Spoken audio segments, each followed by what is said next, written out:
First and foremost, I must mention that my mother and I are both Caucasian, but my stepfather is Latino, so my younger sister is half Caucasian, half Latino.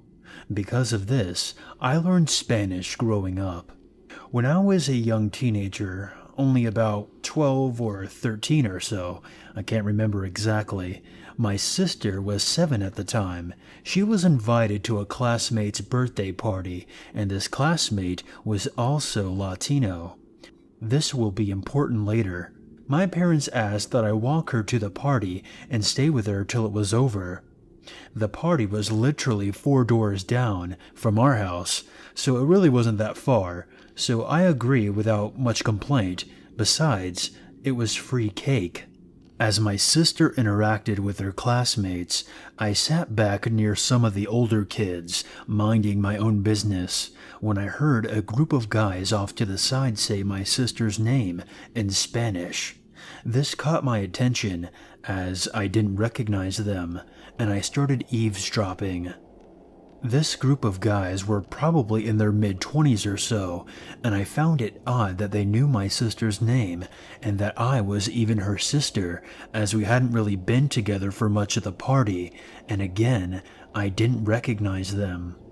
They were, still in Spanish, talking about my hair, my skin color and such, and then one of them said, in Spanish, "Man, I bet her pussy is great."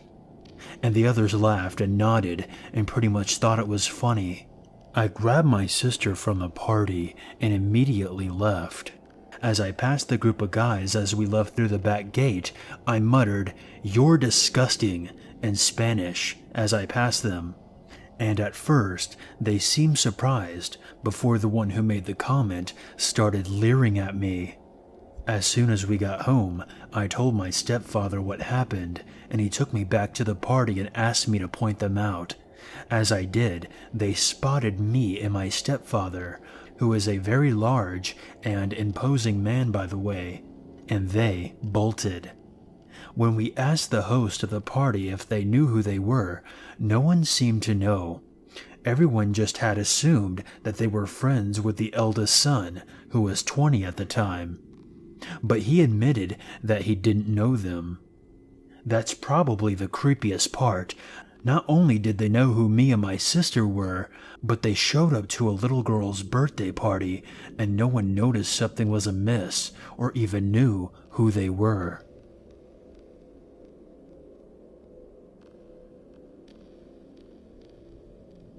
Okay, so let me start off by saying that I'm a female college student. My school is known for being a big party school, but I'm not into that. I have never been, even in high school. I never saw the point in it all, but after my last party, I have even more reason not to be. It was my first semester of freshman year. I'm a chemistry major, and I met a lot of friends through various labs and lectures. There have also been a fair share of creeps. I'm not really used to being the center of anyone's attention, as I never have been before, and I really don't see a reason why I should be. I like having only a few friends and keeping my circle close. I liked being myself in the background, but still, new state, new rules, and there were creeps. Anyway, one such creep was named Tom. He was in my chemistry lecture, and from day one, he just seemed to fixate on me. At first, I would catch him staring at me when I looked over my shoulder at the clock. He always made sure he sat behind me. I would smile and politely turn back around, slightly creeped out, but nothing super bad. Then, after a couple of weeks, he got up the nerve to talk to me. I was raised to never be rude or just ignore people talking to me, so I played nice, even though I wasn't interested. I don't know why I was so against him at first. He seemed nice enough when he talked, but something in my gut told me it was off. Anyway, I started seeing him everywhere, even when I knew he was supposed to be in his class. I tried everything for him to get the hint. I tried avoiding him, moving seats in lectures, shutting down his attempted conversations. Unfortunately, I'm not a very confrontational person, and I couldn't find a way to just tell him to leave me alone. And he didn't seem to get the hint. My friends would always tease me that I had a secret admirer, and I would laugh along, but it unnerved me. He just started inserting himself into my life, and I didn't know what to do. One time after Thanksgiving break, I was studying outside at a picnic table, and lo and behold, Tom shows up. He just starts asking me how my break was, how my family was, and if I was happy to be back, and then he asked how Bruno and Riley were.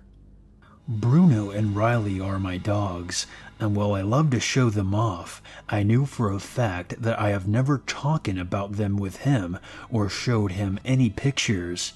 The rational part of my mind reminded me that Riley was the lock screen on my phone, so he could have at least seen her when I checked the time or something, and Bruno was my wallpaper, so he might have seen him at some point.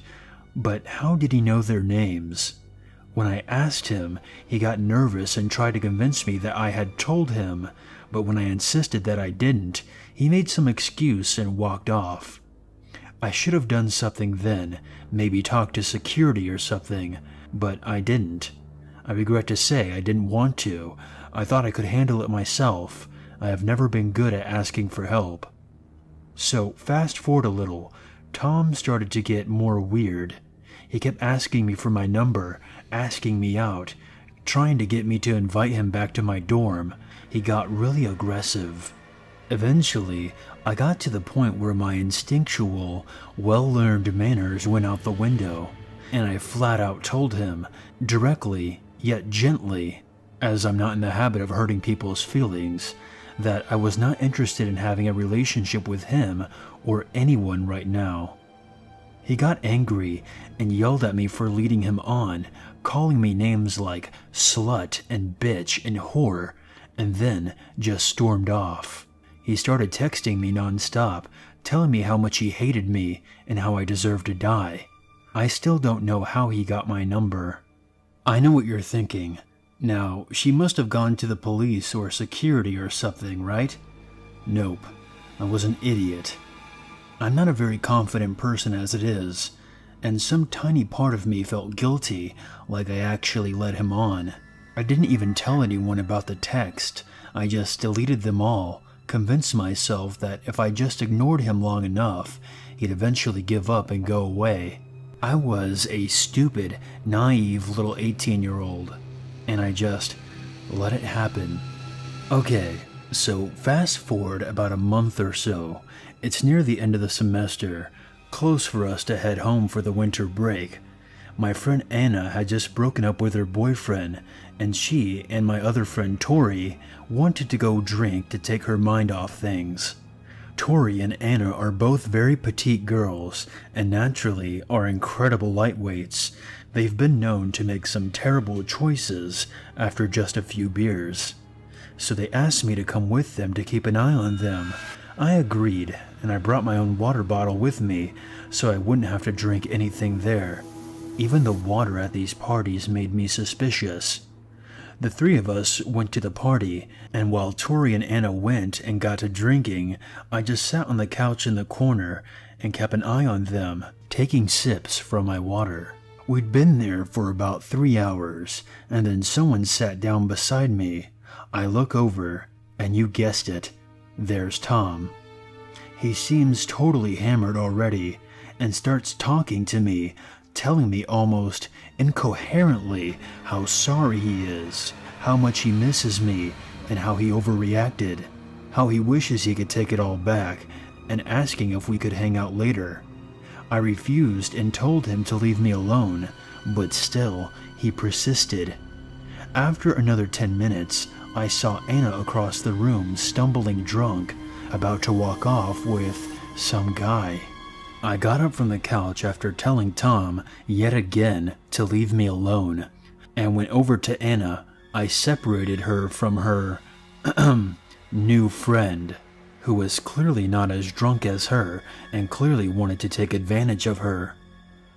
I got her and Tori back together and tried to tell them that we should leave, but they begged me to let them stay just a little bit longer, just so they could dance some more. And there's really no arguing with those two when they're drunk, so I just let them. I went back to the couch and Tom was gone. Please note that most of the rest of this story I only pieced together after the fact, as some of my memories are vague at best, and most are just missing altogether. I must have left my water bottle on the couch when I went to save Anna. After I took a few more drinks, I started to feel weird. I was super dizzy and shaky. So I decided it was time to go home. I grabbed Anna and Tori and we left, taking the bus back to the dorm, or at least we must have. When I woke up, I was in my bed, still in my clothes from the night before, and I had the worst headache. I couldn't remember anything at all after I started to feel weird. My roommate told me that I came home around 2 and stumbled into bed and passed out, mumbling something about not feeling well. She was surprised, as she knew that I didn't drink, but just figured that I decided to let go a little and had a little too much. I started to realize what happened. Tom must have drugged my water. I felt sick. I knew Tom was a weirdo, but I never thought he would be quite so driven. It sent shivers down my spine to think about what he planned to do. As if to confirm my suspicions, when I checked my phone, I saw I had a new text from Tom. It said, "Why did you leave so early last night? I had such a night planned for you." I didn't go out much after that, not just to parties, but to class either. I told my friends and professors that I was sick and got the last week's notes from them. After the finals and break, I came back and found out that while Tom was stalking me, he was neglecting his classes, and as a result, he had flunked out. I haven't seen him since, but still, I haven't gone to a party since then. So Tom, you're one sick bastard. Let's never meet again. Since numerous people have asked, yes, I did eventually go to the police. I waited a little while just to make sure he wasn't on campus anymore. At my school, once you finish your last final, you have to be gone within 24 hours. And I didn't want to keep looking over my shoulder while trying to pass my classes. I'm not sure what, if anything, came of it, and I'm fairly certain that I didn't give them enough to go on, but it's a footnote somewhere.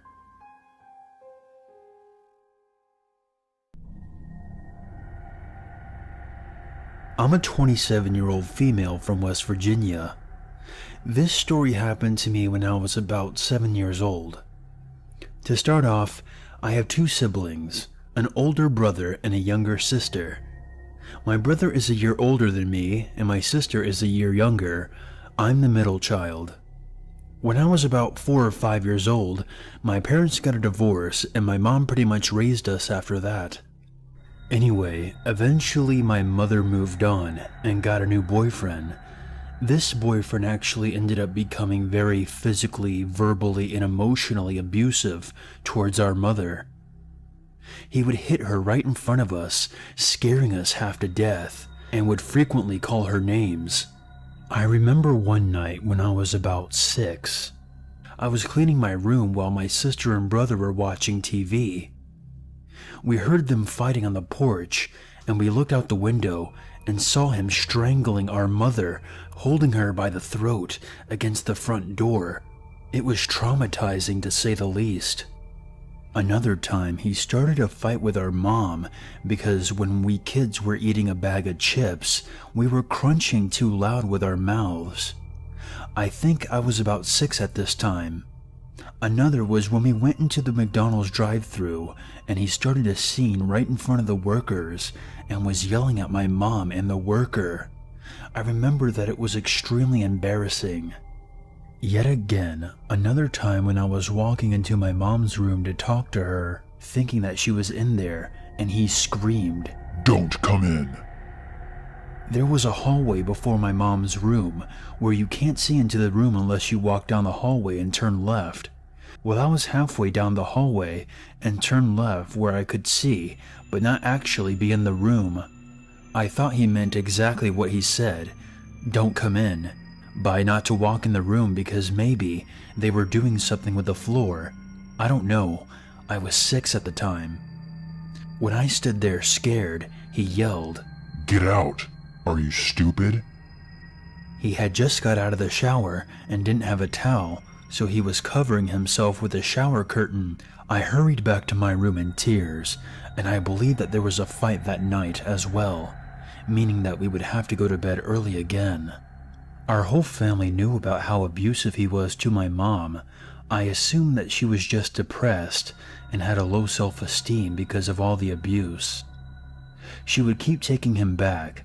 My grandparents, who lived next door, absolutely refused to accept their relationship because of his abuse towards my mom and made it clear that he was never to return to the house again.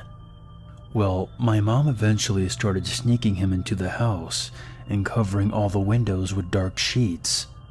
I remember it was always dark in the house, and we could never have people over. My mom didn't want to be involved in family events, and I just remember this as a very dark time. He was obviously doing his best to keep her from the rest of the family, as most, if not all, abusers do to their victims. When my grandparents found out that he would be there, they would freak out and call the police to come over and pound on the door to get him out of there. We were sworn never to tell anyone, especially our grandparents, that he was there. One time my sister told my grandma that he was there, probably because my grandma got it out of her somehow, or she was scared and felt she needed to tell her. Anyway, I told my mom that she told because I saw my grandma coming over with a baseball bat and I was afraid that she would get hurt, so my mom, her boyfriend, and all of us kids piled in the car quickly and took off in the car before she could make it over to the house. I felt bad because I got my sister in trouble, but I also knew that I didn't want my grandma to get hurt. Lastly, I remember the state coming to our school at least 3 times and asking to talk with us kids individually about the abuse, and our mom warned us never to tell them anything about any abuse taking place in the house because she said that they would take us away from her and go to a foster home or something. We were all very scared and was always instructed to lie to them, saying that there was nothing going on, which we did, because we were scared of being taken away from our mom. Eventually, our mother got away from this creep, even though he pretty much stalked her for years before she could completely get away. We were all very relieved to be away from him. The main incident I want to tell you, though, was after she broke away from him for the first time. The time that I'm referring to is a few weeks after she kicked him out. My mother, sister, and brother all went to the grocery store this day to fill up the fridge. We all had a great day and got lots of yummy food and snacks. We all were carrying groceries into the house. I remember feeling so happy that we didn't have to live on pins and needles anymore, and that we could all just be happy. When I walked into the house, I went straight to my mother's room. As I walked into her room, I heard a noise and saw the shower curtain move. I was positive that someone was in there. I ran out to my mom, who was in the kitchen putting the stuff away, and looked her straight in the eyes and said, "Mom, I think there's someone in your room." At first she said that I probably just saw something, but after I looked at her with the most serious face I could conjure and said, "Mom, seriously, I saw them behind your shower curtain. Someone is in your room for real." Her face became pale white as she realized that I was being dead honest, and that there was a real chance that someone was actually in her room. Before she could even respond, a figure popped out of the hallway and yelled, standing there wide-eyed and creepy-looking as fuck. He had the biggest, most sinister grin on his face, and my mom was in pure shock. This weirdo broke into our small trailer while we were out grocery shopping and was hiding in my mom's shower for when she got home. What the hell? It was basically terrifying. And I think another fight started up that night because she wanted him to leave. I don't know why the cops were never called, but when I grew up, I remember my mom telling me that he used to be friends with all the cops in town. The creepiest part is that I remember at some point hearing that he was suspected of the murder of some guy because he was apparently the last person to see him before he drowned it in a river. That makes him even more terrifying. After they eventually broke up for good, years later my mom remarried to a man that has never laid a hand on her. I think she heard from him on and off over the years here and there, but I'm assuming that he has moved on to terrorizing some other family because we thankfully have been able to live in peace from that psychopath all the way up to now. If I could give some advice for a child who is going through a similar situation, my advice would be to tell someone, even though your parent or guardian forbids you not to, or you fear that you will be in trouble or be taken away from your family. You need to tell your school officials or some other family members, or even the police, because what is happening is not right, and your parent or guardian who is being abused is being brainwashed by the abuser, and they will snap out of it once you do the right thing and take some action. They will eventually realize that what is happening is wrong. Please just tell someone, and don't waste years of your life being miserable like we did. The National Domestic Abuse Hotline is 1-800-799-7233. And to the creeper who stole years of my family's life, let's never meet. And for the love of all that is holy, go see a fucking therapist.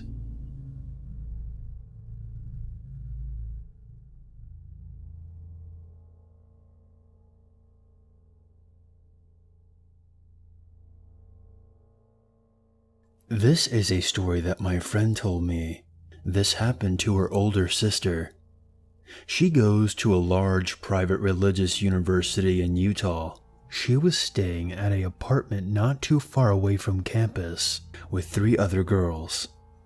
The semester had just started, and 2 of the 3 girls were asleep. My friend's sister was on her phone, sitting in the living room, when she heard what sounded like footsteps outside the window behind her. She listened closely, but dismissed it as just some stray cat or dog. Soon after, she heard a thud against the dining room wall coming from the outside, and heard what sounded like muffled whispering. My friend's sister is an excellent marksman, so she decided that she would scare off whoever was outside by opening the blinds, turning on the lights, grabbing the shotgun that she kept on the mantel, and pointing it out the window while screaming for the other girls to wake up. She saw a short man wearing all black and a ski mask running away. The cops came shortly after, and she filed a report. Fast forward a few weeks later, and my friend's sister keeps seeing a small white truck with tinted windows following her. She dismisses it as her imagination, but it still freaks her out a little. One weekend, her roommates have gone out of town, so it's just her by herself. Right as she's about to fall asleep, she hears a pounding at her door. She bolts to the door and looks through the peephole to see a cop standing there. "Who are you?" she asks. "I'm a cop," says the guy. "Open up.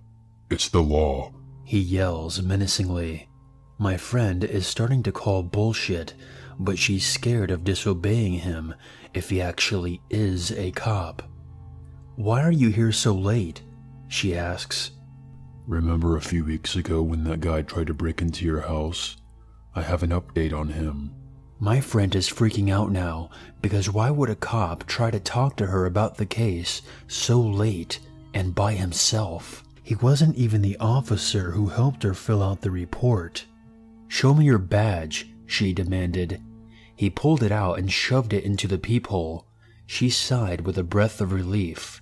Right as she was unlocking the door, she glanced down at his legs and noticed that this cop had very elevated platform boots and a machete in his utility belt, and the name on his uniform didn't match the name on his badge. "You're not a fucking cop," she yelled at him. The fake cop screamed and started slamming on the door, saying, "I'm an officer of the law, and you will obey me. Open up." She called 911 and held her weight behind the front door, clutching her shotgun until the real cops arrived. The guy was long gone by then, but he left behind his cap, which was a prop from a party store. The day after this, my friend broke her lease and moved to a new city in Utah, transferred schools, and bought a Doberman to keep her company.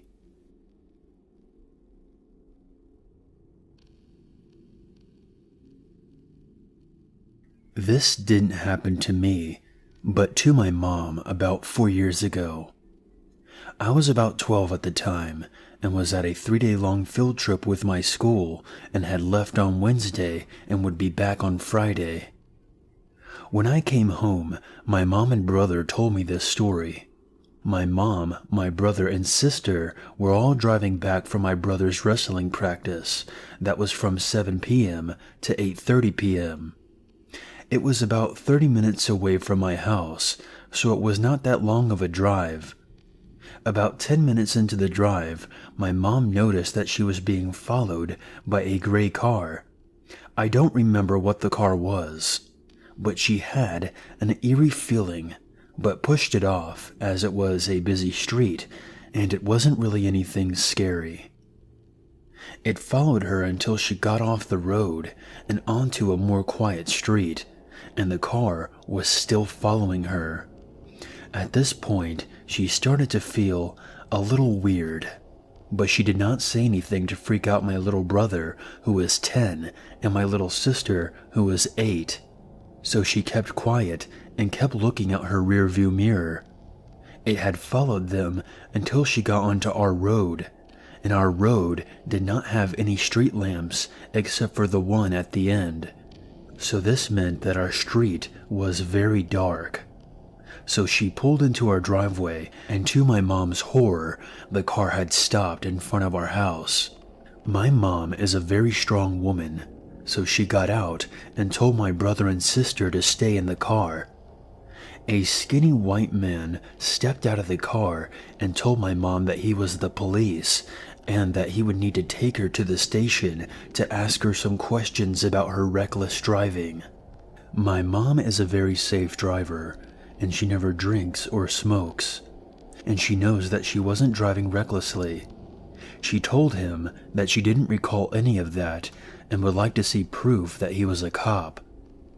But he just kept persisting that she come with him, and then said, "Bring your children as well." At this moment, she knew this man was not a cop, because she never told him that she had any children. She kept refusing to go and told him to leave. The man suddenly started walking towards my mom. She was startled at this sudden movement and was frozen in fear as he came closer. Suddenly, the front door opened to my house and my dad stepped out. The man froze in his tracks and squinted at my dad. My dad is a big guy. He used to be a wrestler and also boxed. The man made eye contact with my dad and started to walk back to his car. Then he said to my mom, "I will let you off with a warning." He got into his car and drove away. My mom quickly rushed my brother and sister into the house and locked the door. She hugged them and cried. My dad told them that he had a strange gut feeling and felt like something made him go outside. They believed that it was a guardian angel.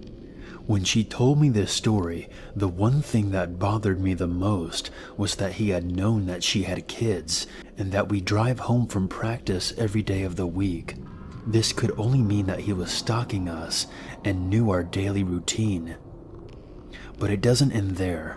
About 2 weeks later, me and my brother are getting dropped off at our bus stop to go home. We're the only 2 kids to get off at our stop, and the walk home is about a 3-minute walk. As we're about to get off the bus, my brother freezes and grabs me by the shoulder and points out a window to a gray car and whispers in my ear, "That's the guy that followed us." I stared and a chill ran down my spine. The man was sitting in the car looking at the bus. I turned to the bus driver and explained the situation. He then told us to go sit down in the seat right behind him. He then drove us directly to our house and dropped us off. Our dad was home, and we came running to him and told him that the man was back. As we said this, he told us that maybe it was just a coincidence. But then he looked up, and his eyes grew wide. I turned around to see the car slowly coming down our road. But as it came in view to my house, the man looked at my dad and sped away quickly. From that day forward, my dad picked us up and dropped us off to school every day, and we never saw the car or the man ever again.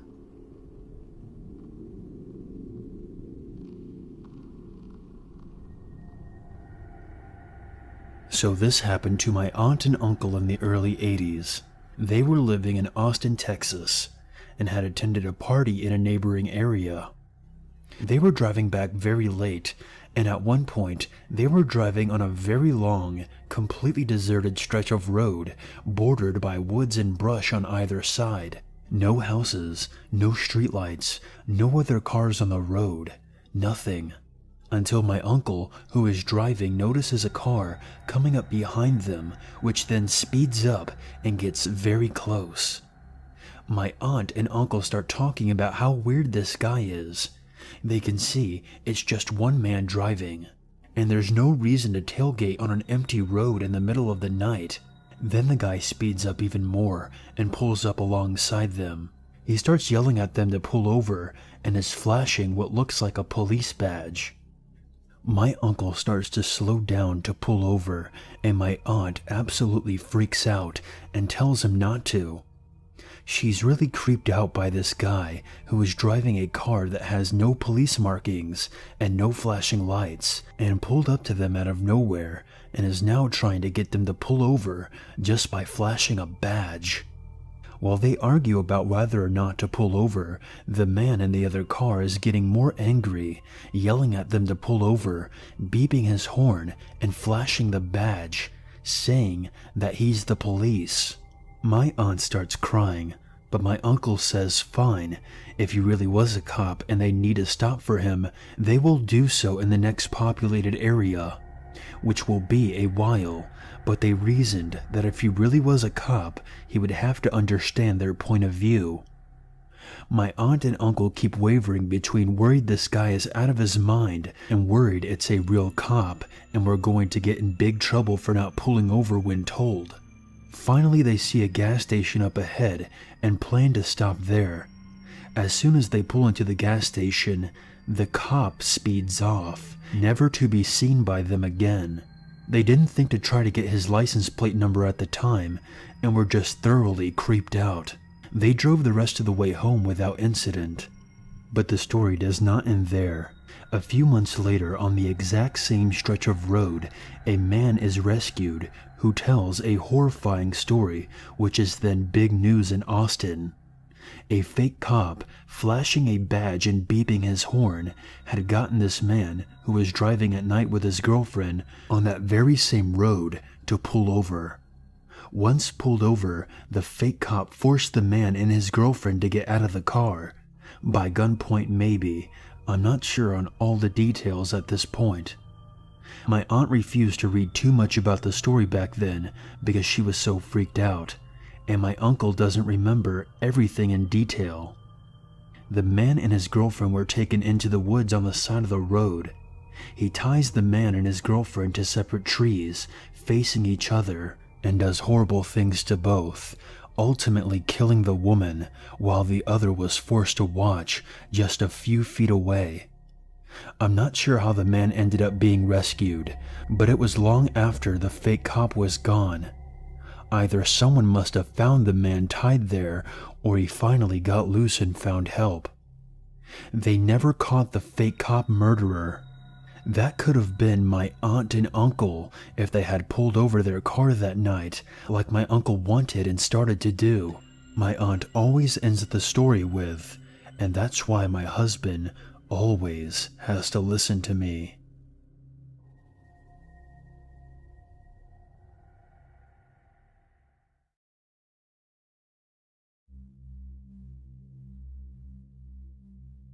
I have this close friend named Jack, who relayed to me a pretty terrifying tale of something that happened to his friend a long time ago.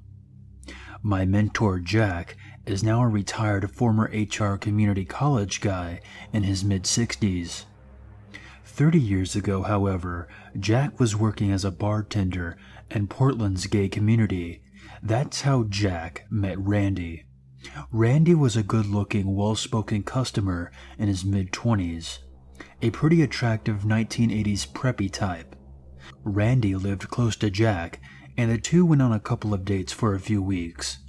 Randy was relatively new to Portland, having moved there a few years ago after his parents in small-town Connecticut flipped out about him being gay and tried to commit him to an institution. They were dating casually, but Jack was shocked when he discovered that this clean-shaven college graduate was working the streets of Portland as a hustler. You see, we think of Portland as being this hipster haven now, but back in the 1980s, there were a lot of seedy elements to the town that included the gay underground prostitution scene. The revelation about Randy's career happened this way. Randy called Jack one night and asked him if he could come over. He showed up at Jack's apartment pretty upset. Randy confessed to Jack that he was a prostitute and relayed a wild tale about something that happened to him the night before with a client. He refused to name who it was, but told Jack it was a very prominent local businessman, someone who was very high profile in mid-1980s Portland. The client was into S&M bondage stuff, and Randy saw him about once a month for a year. The previous night, after they concluded their scene, the client said to Randy, "I had a fantasy. I kidnapped you and kept you forever." He asked Randy if he wanted to stay with him. Of course, Randy said, "No way," and the guy got angry. The chauffeur drove Randy home, which in hindsight was a huge mistake. The client now knew where he lived. Earlier that evening, Randy was heading home, but before he got to his apartment, Randy noticed that his client's limo was parked down the street from his building. Randy noped the fuck out of there and ate dinner elsewhere. But when he went home, the limo was still there with the chauffeur sitting in the car. That's when he decided to go over to Jack's place and confess everything. Randy was completely terrified now. He tried to laugh it off as some dumb joke, but the fact that the chauffeur spent hours parked in the same spot a few blocks from his apartment building was scary as hell. Randy begged if he could stay at Jack's place for a few days, so this could die down. Even though Jack was totally surprised and pretty confused about all this, he let him stay at his place until a few days later, Randy called him at work and told Jack that he had decided to go back to his apartment. Randy said that he would call Jack later in the week about a movie they were planning on seeing that weekend. When Jack went to his apartment building a few days later to check on Randy, the building manager said that Randy had moved out. After that, there wasn't much Jack could do. Randy did not tell him who the guy was, and he didn't know much about Randy's background except for some vague idea from where he was from. And this was, again, the 1980s. Policemen were not going to make a big deal about some male prostitute that went missing. Jack kept hoping that he would get a call from Randy, but as days turned into weeks, weeks turned into years, and years turned into a quarter century, he stopped expecting that call. Hopefully Randy just skipped town. Maybe he ran all the way back to Connecticut, found some sympathetic family member who helped him get on his feet, and he put all this behind him. And he's just some regular 50-something-year-old guy now, with a regular career and regular concerns. Or maybe not. And Jack will never know.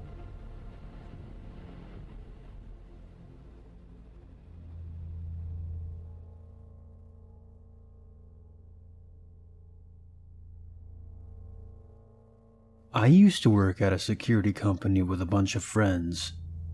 We all got along well, and most of us even hung out after work. The ones I didn't hang out with kept to themselves. They were two brothers that worked nights with me, and they were in their own group. They were new to the company and would have many conversations about their guns. Bill was the older brother, and Luke was the younger. After hearing Luke and Bill talk about target shooting so much, I developed an interest. I don't own a single firearm, but my roommate owns several. I mentioned at work one night that I was going shooting in the morning with my roommate, and I needed a good place to go to. Well, the two brothers pointed out a spot on Google Earth for me and said it was great, and they have gone shooting up there once before. It was about 45 minutes away and was higher up in the mountains. I knew the spot precisely due to a single image posted to the coordinates on Google Earth, with used shotgun shells covering the ground. I decided that it was as good a spot as any, and told my roommate Don where to drive us. We arrived the next morning at 10 a.m. and parked at the top of the hill. We saw our spot about 150 yards away in a clearing down in the valley and began hiking down. A quick side note, I wore this bright neon yellow hooded sweatshirt at work, and during the winter, I'm also a pretty large fella. Being big and brightly colored makes you very visible from far away. I've seen hunters using bright colors to avoid accidentally getting shot by other hunters. I decided to wear my trademark bright hoodie on our little hike. We made it a quarter way down the hill, and I see a group of fellow target shooters at our desired spot. These were the only other people we had seen in 30 minutes. Our spot is taken. Lame, I said. The second I said lame, that's when shit hit the fan. We were on the side of the mountain walking down towards them, and the rounds started flying. This group was shooting at us. Dawn and I were targets for about 3 guns, and we didn't have immediate cover. I see Dawn running across the mountain, strafing the shooters. I see what he is running for. It was a small plateau about 20 yards next to us. The sounds of bullets flying inches away from my ears is a sound that I will never forget. Movies do not do the sound justice at all. Not even close. I still get chills thinking about it now. The vibration and the rotation of the bullets chilled my bones. It's not a sound I would want to hear again. It made everything go slow-mo and very clear. My adrenaline was kicking in. We made it to cover and hit the dirt. We were pinned down, but at least we had cover now. I had to have heard at least 100 rounds pass just over the lip of the plateau. I heard a pistol, a rifle, and a shotgun. I know I did. The trees, boulders, and mountainside were being hammered by round after round. If we had sat up from our cover, we would have been shot in the face. These people were shooting up a hill, towards a road. They had their backs to their paper targets. Thinking back on it, my father said I should have yelled down to them and let them know they were shooting at 2 people and to hold their fire. But the thing is, I think they knew they were shooting at us. How could they not? We weren't that far, and the mountainside was almost bare. I didn't want to let them know they were close to hitting us. I should have shot back. We had the high ground, but I'm not a killer. We just waited and listened for their footsteps and wanted them to stay where they were. If we were killed, no one would have found our bodies out there. 15 minutes went by, and the gunfire didn't let up. until it just ended. The mountain was quiet again. After about 5 more minutes of silence, we checked down the hill. They were gone. We had our guns ready as we scanned the valley down below. Nothing more. No more guys, no vehicle, just their garbage left behind. We decided it was a great time to get the hell out of the hills. We made it back to our car and back to our house faster than ever. When I went back to work the next shift, I told this story to everyone. I even thanked Bill for the sweet advice. He apologized for the bad locals and said, "That's crazy." Another coworker told me that Bill and Luke went shooting that same morning in the same area. I asked Bill immediately about it. I asked him where he went shooting and what guns he brought with him to shoot. He pointed at the same damned Google Earth image as before. Luke, his friend, and Bill were using a Glock, a .22 rifle, and a 12-gauge shotgun. It was all coming together so quickly. I told him that he was a psycho and almost killed us. He denied shooting at us, even changed his mind about where they went shooting. He said it was actually 2 miles west because his GPS was inaccurate. I knew that he was lying, but what could I do? I had no proof. He worked with me for another 2 years before I moved away and never heard from them again. I remember how emotionless he was when he denied shooting at me. He was like a robot. We never spoke of it after that first time, and I haven't gone shooting since.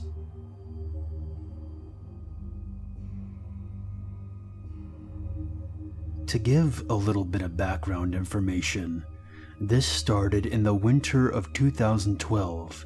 I was 23 years old at the time and living with my dad. My mom and my brother were living in another house about 10 minutes away from us. One morning, I woke up at around 8 a.m. because I had an early doctor's appointment. I went outside to see a note pinned to the windshield wiper of our car. The note said, "I'm going to kill you, fucking pedophile scum." I kinda just laughed it off. I assumed the note was for my dad, who had a habit of complaining to parents in our neighborhood about their children's shitty behavior. There were these twin boys who liked to try and catch and torture squirrels. He often marched them home by their ears to complain about them to their parents. I thought one of the parents was just being a douchebag, so my dad and I didn't bother with it too much. Later in the day, while talking to my mom on the phone, I mentioned the note to her offhandedly in a very casual way, and I was shocked by her response. She responded by very emphatically warning me several times to make sure all of my windows and doors were locked, and to bring a weapon to bed with me at night. I was a bit taken aback because she had never said anything to me like that before. She had never even given me the good touch bad touch talk. She reminded me at least 12 times over the course of the conversation to bring a knife or a baseball bat with me to bed, and to lock my bedroom door at night. I thought she was just overreacting, so I waved her off. Then other weird things started happening. We started getting random packages and deliveries sent to our house. Bibles and Qurans, newspapers, porn flyers and pizzas, and moving trucks that we hadn't ordered. The first few times it happened, we thought it was a mistake, but it kept happening. I came to the conclusion that somebody must be pulling a prank on us. We didn't know who it was, so there was nothing that we could do about it but apologize profusely to yet another confused pizza delivery man. In September of that year, I started taking a night school class with my best friend. The course went from 6 p.m. to 10 p.m. every Monday and Wednesday night, and after the class, his mom would come pick us up and drive us home. Sometime in November, his mom dropped me off from school, and I went inside and chilled out on the couch for a couple of hours. I like to wind down a little bit before I go to bed, or I can't sleep. I ended up falling asleep on the couch. Something woke me up abruptly at about 4 o'clock in the morning. I heard the unmistakable sound of a car tire being slashed, and it sounded like our car. What the hell was going on? We didn't have any enemies. In retrospect, this was probably a stupid thing to do, especially considering that I'm a relatively small female. I'm only 5'5" and was 23 at the time. But I grabbed a generic kitchen knife and went outside to check it out. When I got outside, I discovered immediately that I was correct.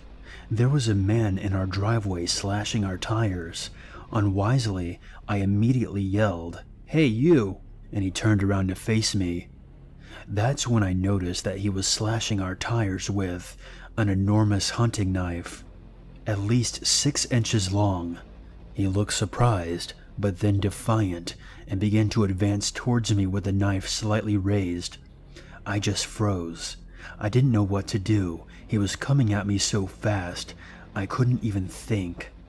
Thankfully, at that exact second, my across-the-street neighbor, who had also heard him slashing our tires, turned his porch light on and yelled out the window, "Hey, I'm calling the police." The man yelled back, "I don't give a fuck. Call them." But he quickly retreated back to his car, where I could see a middle-aged woman with long brown hair waiting for him in the passenger seat. Our eyes locked, and I knew instantly we had met before. I couldn't quite put my finger on when or where.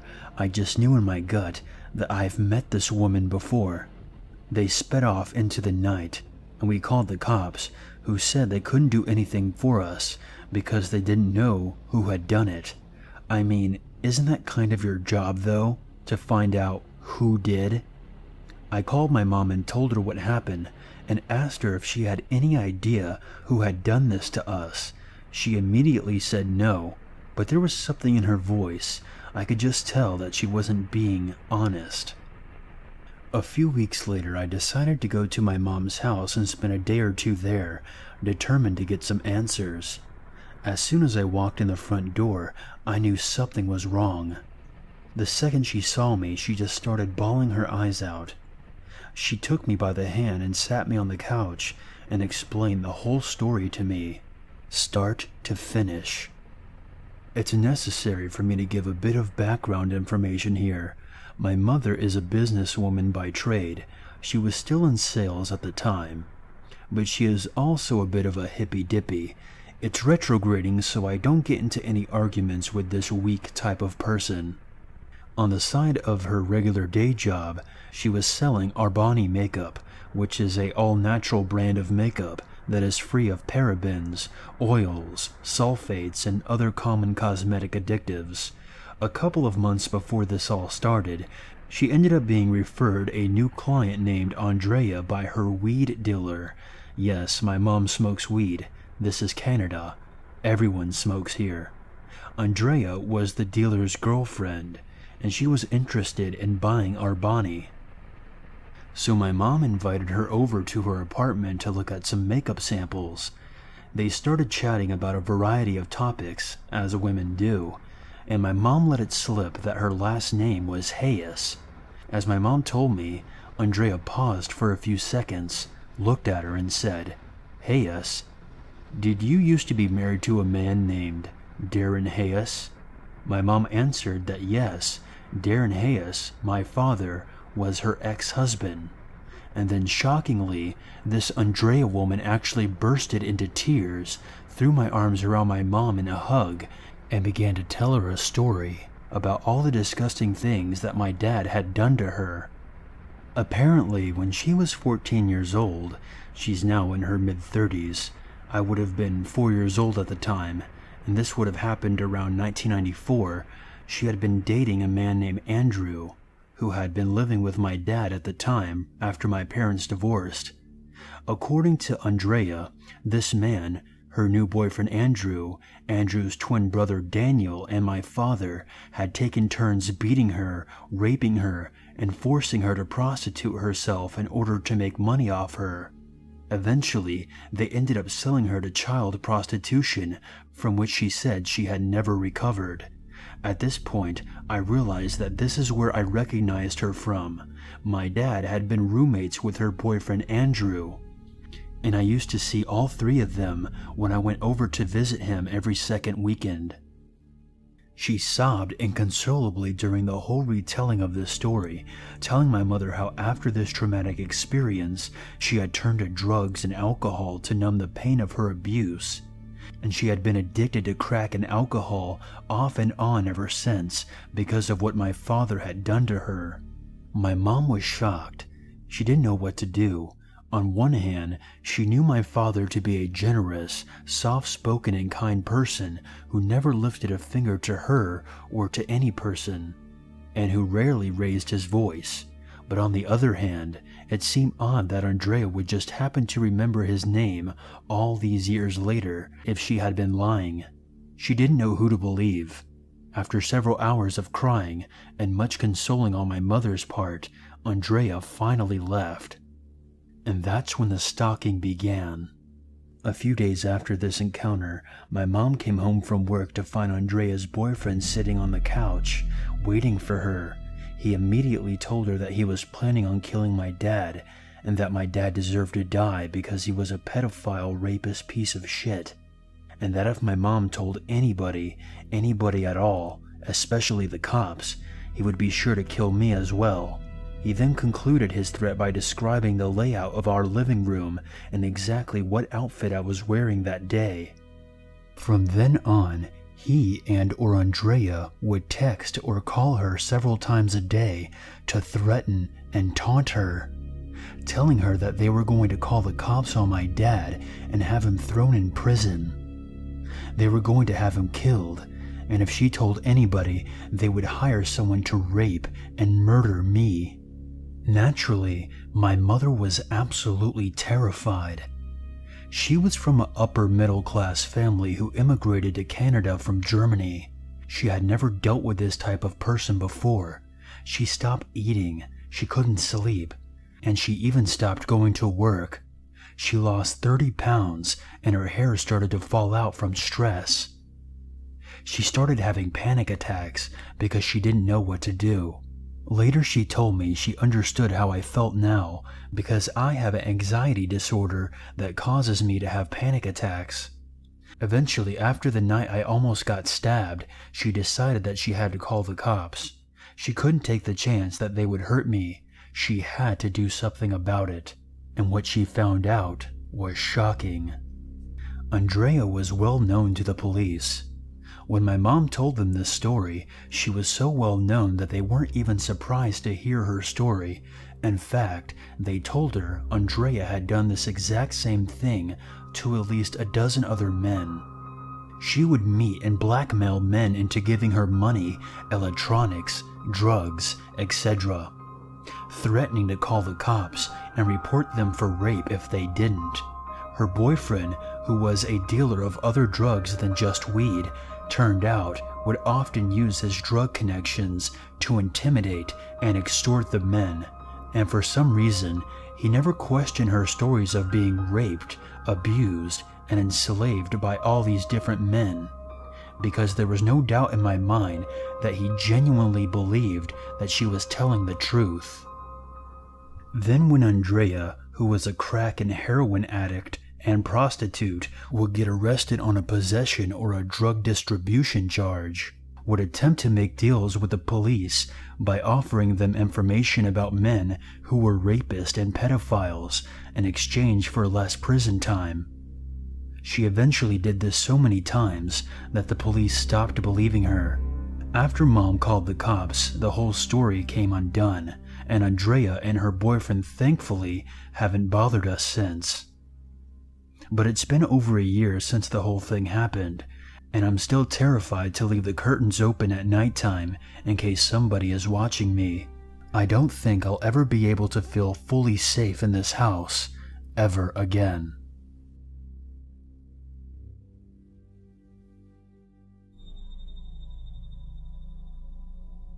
I grew up in a rag city in Connecticut in poverty, but then again, nearly everyone else was too. Around 13 or 14, my mother, who had a stroke while having an aneurysm, was warned that one blow to the head could be fatal. She used to take me everywhere. We lived off a disability from my father, so she didn't work. Instead, she would take me cigarette butt hunting at night in the downtown business district, which was ripe with half-smoked cigarettes. It's important to note that my mother was a friend without nicotine, and I would do everything to get her some. During the day, we did the soup kitchen tour where we met some nice people who were homeless or poor. It was at a soup kitchen where we met Ray. "Don't worry, he's gay. He's not gonna try nothing," my mother's friend said during our introduction. He was a tall man, probably 6'2" or 6'3", very thin, with skin that hung from his bones as if he had once been a rather large man. He wore small, thicker lens glasses, but spoke with a southern accent and a gentleness. Something about him was alluring, and he seemed rather paternal to me. Ray and my mother Linda hit it off and became friends. We met up at the soup kitchens, and soon the nightly adventures to the ashtrays in the business district stopped, as he would often give my mother some money and smokes. He also fed me chips and fast food, a much appreciated break from the canned corn I would otherwise be eating.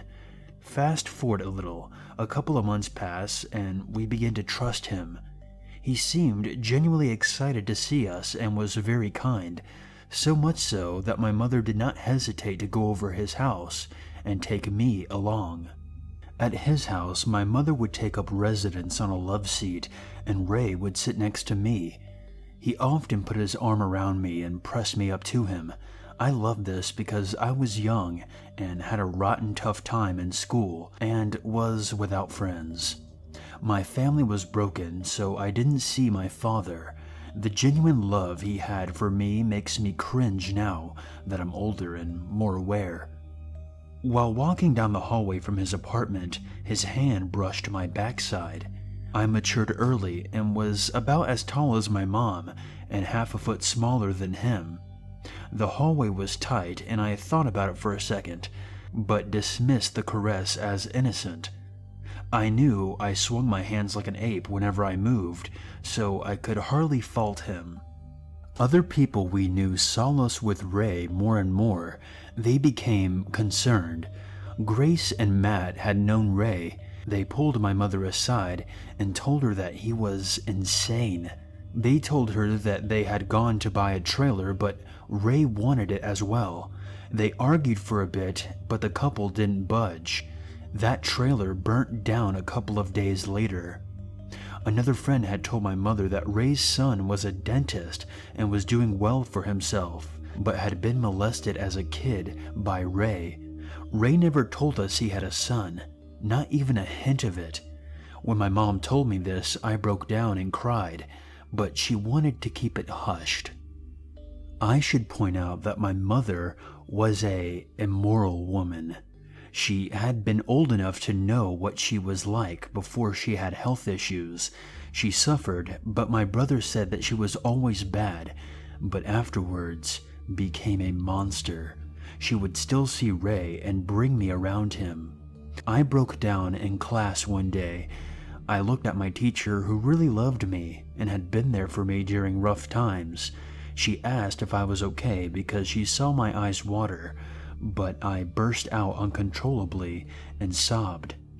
I could not stop thinking about him touching me and what I had heard. I know it sounds melodramatic, but the uncertainty and the betrayal of my trust wounded me greatly.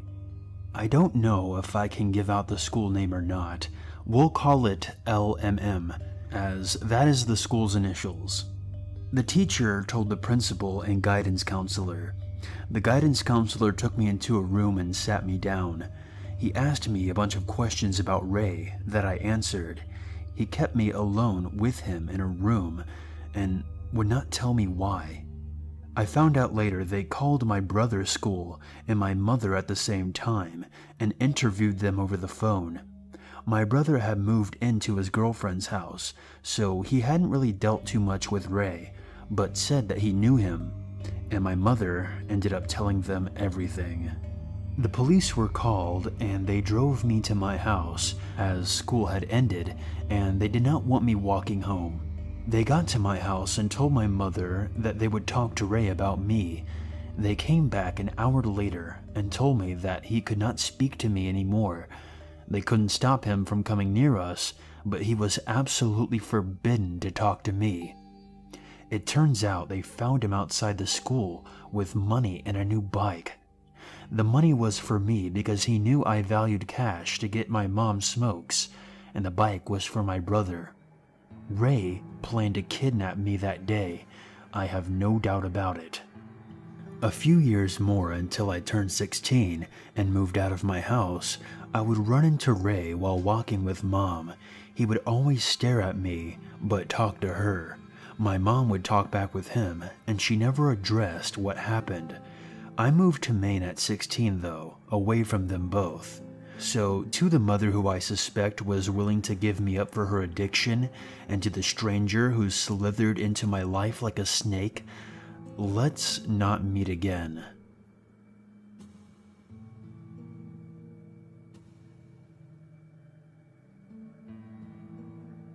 Okay, so this event only occurred really recently, and I still can't believe it happened. I live in Sydney, Australia, and I'm very used to the occasional insane or creepy person on the street or bus, etc.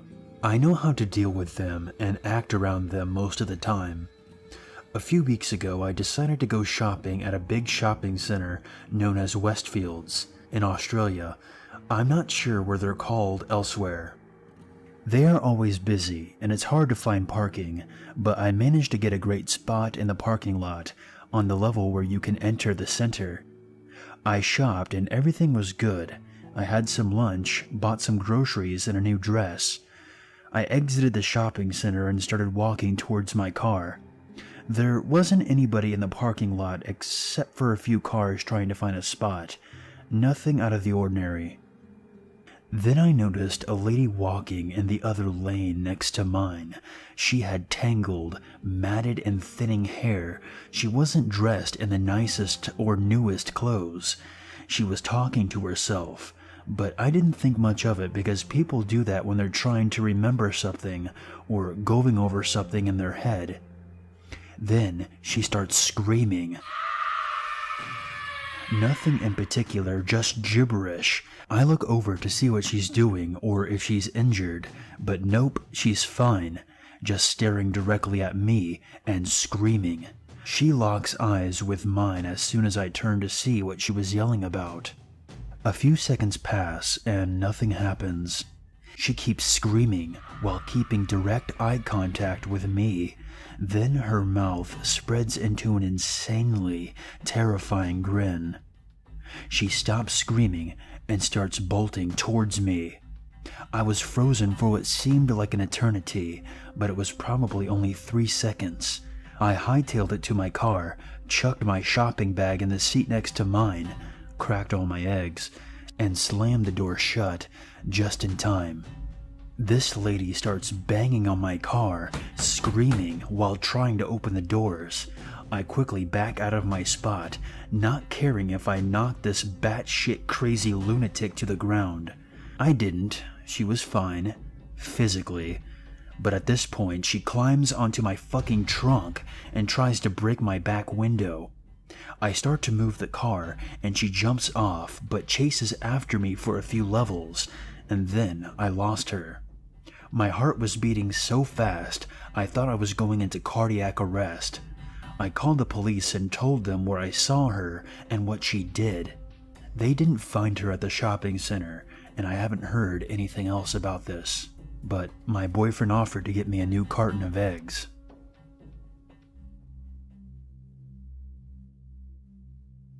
This happened a little over a decade ago, when I was an undergrad. I worked as a pharmacy technician my sophomore through senior years. At a pharmacy, of course, you have regulars. One regular was Joe, a mid-30s man with long straggly hair and an affinity for bizarre outfits. He was very sweet, but also very ill, mentally and physically. He was on a cocktail of antipsychotics, anti-anxiety, anti-depression, etc. Also, he was on medicine for AIDS. Normally Joe would come in with his mother, who took care of him.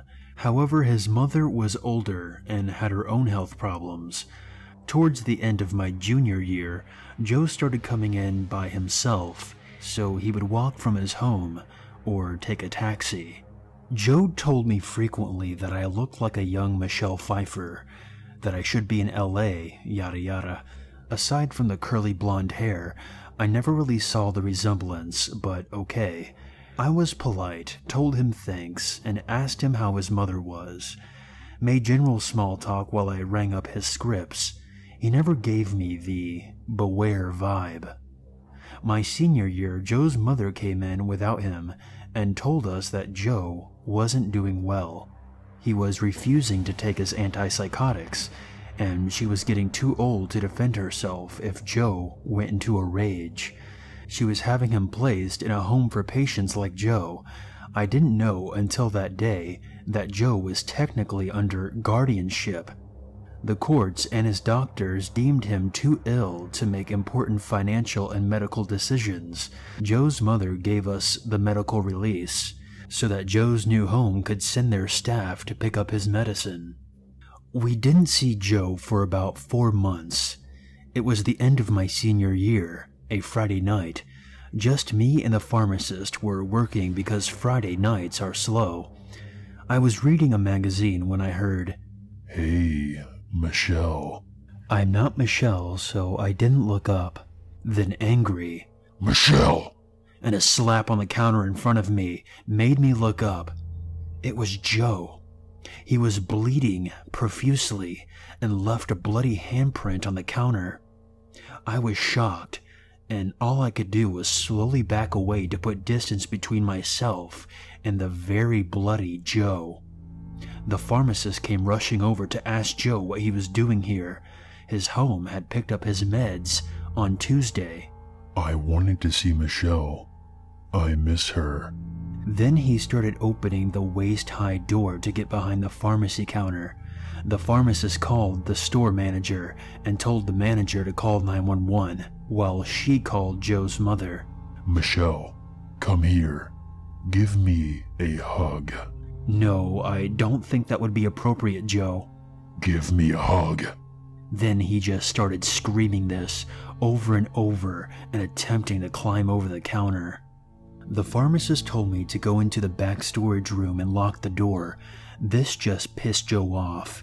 He started picking up items, which covered them in blood, and threw them at us. It was a chaotic mess. A patron was about to attempt to subdue Joe, but both the pharmacist and I both shouted not to touch him, due to him being covered in blood and positive for HIV.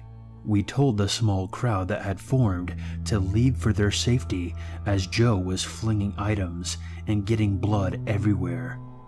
Eventually, the police and EMTs arrived. The store manager must have explained the blood and HIV issue because they had on protective gear, long gloves, face masks, etc., and were able to forcibly sedate Joe. The store had to be shut down, and a special cleaning crew had to come in and clean the entire store. Joe's mother came to apologize after the store reopened. She explained that Joe had developed an obsession for me and grew angrier and angrier each month when he was not allowed to tag along to pick up his meds. He attacked one of their home residents the night of the incident, so the home grounded him and sent him to his room. Joe broke his window and crawled out through the broken glass and walked to the pharmacy. The home did not know he had broken out until his mother called frantically. His mother was considering suing the home for negligence, and she had moved Joe to a more secure mental health facility.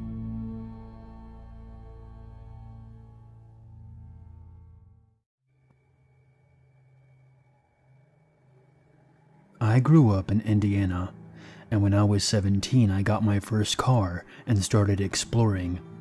I live somewhere pretty suburban, but if you drove an hour south, you would be in the middle of nowhere. Tons of cornfields and abandoned houses. My friend and I started driving out there a lot, and started going to see these abandoned houses and exploring them. My dad bought a camera for the family a bit earlier, so I would take that and shoot some photos of the houses. We got really good at finding them too. We looked out for all the normal signs, broken mailboxes, long grass, heavy wear on the house, etc. But sometimes we were still worried about whether or not some of the places we went to were completely abandoned. The best houses didn't look as obvious from the outside. Like if a house looks like it's in decent condition, it's more likely to have stuff inside it. If it's super obvious, like all broken windows, missing doors, etc., kids probably already found it and spray painted it and broke shit. We were really respectful about it and wanted to explore places other people didn't, so we looked out for the more subtle places. I remember my friend and I were coming back from a concert in Indianapolis in the summer. We spent the night at my cousin's place in the city. Since the drive back was really long, we left during the day and started taking alternate routes back to try to find any cool places to explore. We were driving down this long dirt road, one of those that doesn't have a name. It's called like Country Road 3282 or whatever. After a while, we see a long dirt driveway coming out from the left, and in the distance we see this really broken house. We pulled into the driveway and drove down. It was probably a quarter-mile long. There was a big no trespassing sign, which really means the place is definitely abandoned. I know it sounds stupid, but it was something that made us way more confident in a house. We park and walk up to it. The door was falling off and the windows were cracked. Inside the house, everything was thrown around, and it had that normal musty abandoned house smell, but it smelt stronger, like more rotten kind of, and just really heavy. I don't know how to describe it. It was really weird. I figured since most of the shit in the house was thrown around and moldy and rotten, it was probably just that. There was this tiny room to the side, but it was completely dark, so we just walked past it. We walked towards the stairs and started stepping over broken glass. Like, a lot of it. It's common to see broken glass on the ground, but a huge area was completely covered in it. It made loud cracks as we walked. I started feeling a bit worried. We walked up the stairs, which were also covered in the glass. At the top, there was a long hallway. 2 rooms were on the side, and at the end was a closed door. The 2 rooms were mostly empty. I saw a bunch of garbage in one room, black hoses, mason jars, Coke bottles with tubing. We kept walking and went up to the door and opened it. Suddenly, the smell hit us hard. It was this super strong chemical rotting odor. And then we spotted him. There's a guy in the room. He was really frail, super gaunt. He had baggy clothes on and sores all over his face.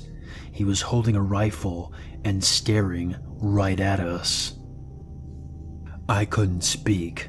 I see some beakers, bottles, and some tubing on this table that looked like a really shitty science fair project. He lifts up his gun and we sprint out. We get out of the house and started for the car and drove off. We called the police, and it turns out he and his friend were squatting at the place and running a meth lab. The police found one guy upstairs and the other guy in that really dark room downstairs. He heard our car come and was hiding there and watched us. We have no clue why he didn't stop us. He was probably just tweaking out really hard. The broken glass was there to make noise to alert them when someone was inside. I feel so lucky to be alive and safe, because they could have easily killed us, and nobody would know where we were, and they would have been safe. I haven't gone exploring in abandoned houses since that.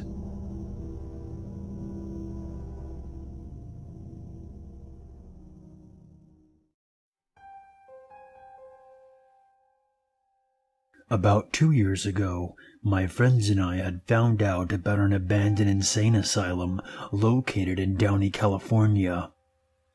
Being the curious 17-year-olds that we were, we decided it would be a good idea to explore this abandoned facility just to see what we could find inside.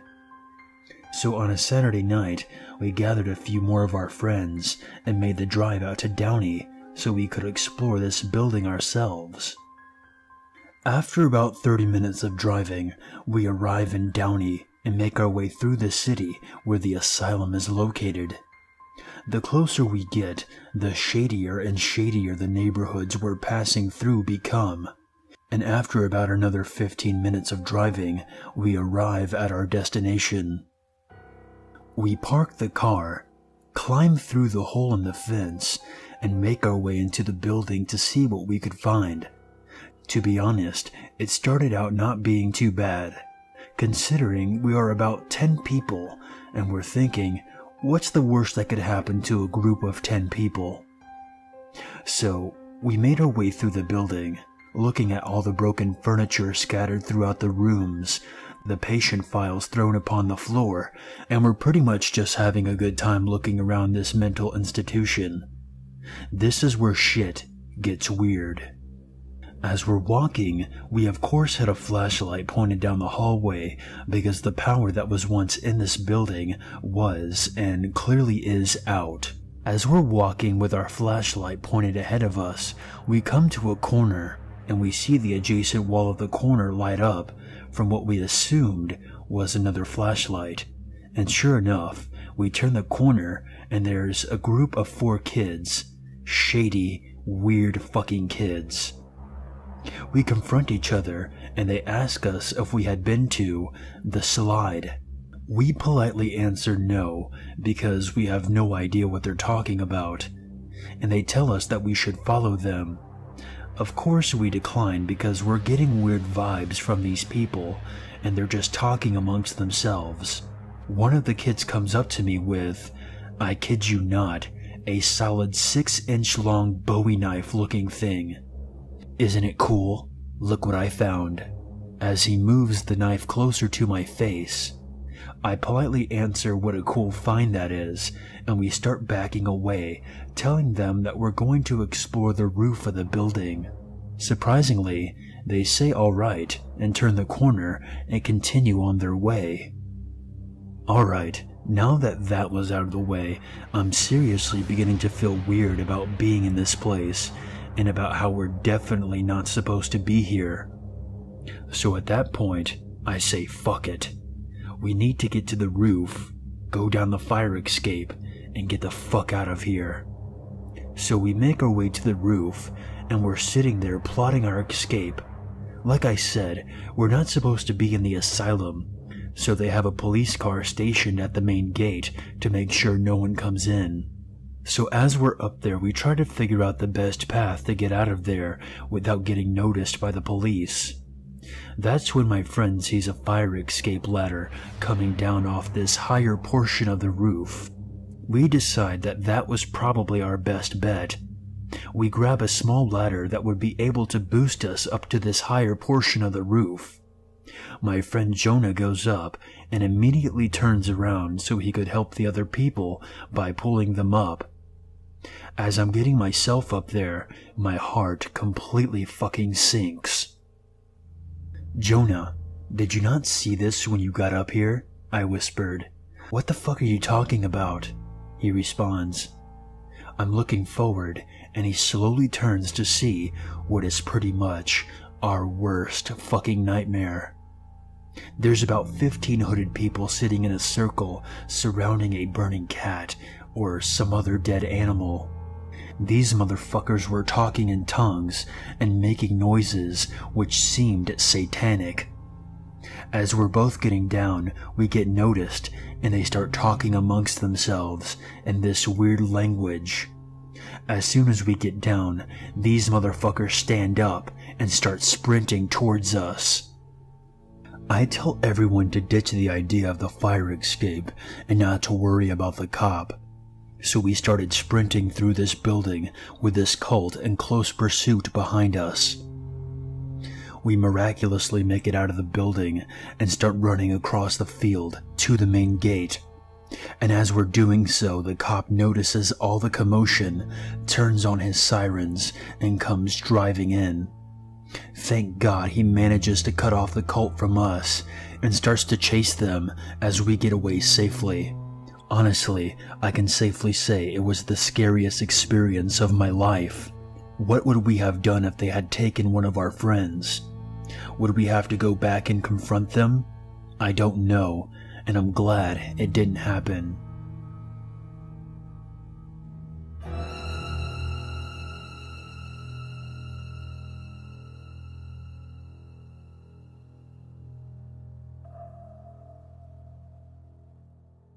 During the fall, some of my friends and I grew quite bored of just sitting around in our dorm rooms. Being the only one with a car on campus, I was usually the ones the plans derived from.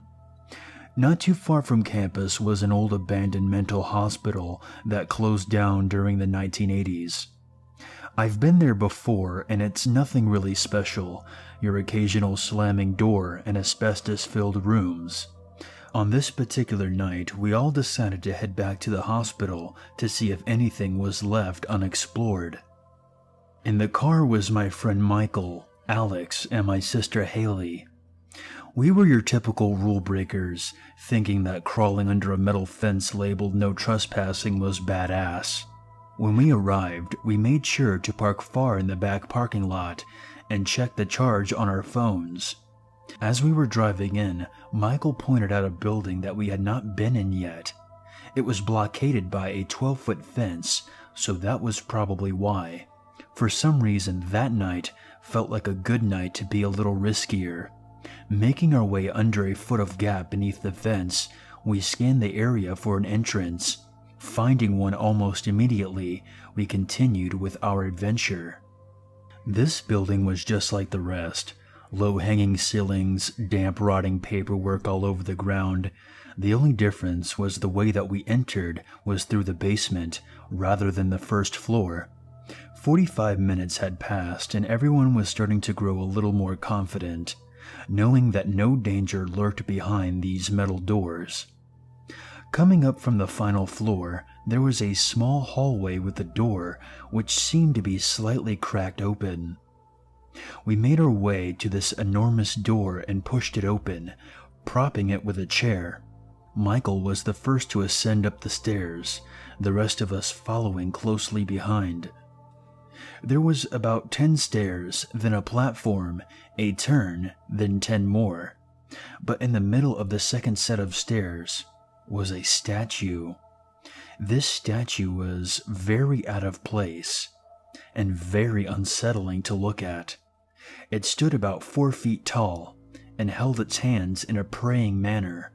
It was something that should not be in the attic of an old mental hospital. As we all shuffled by the silent statue, we were careful not to disturb it because there was an undertone of fear within us all.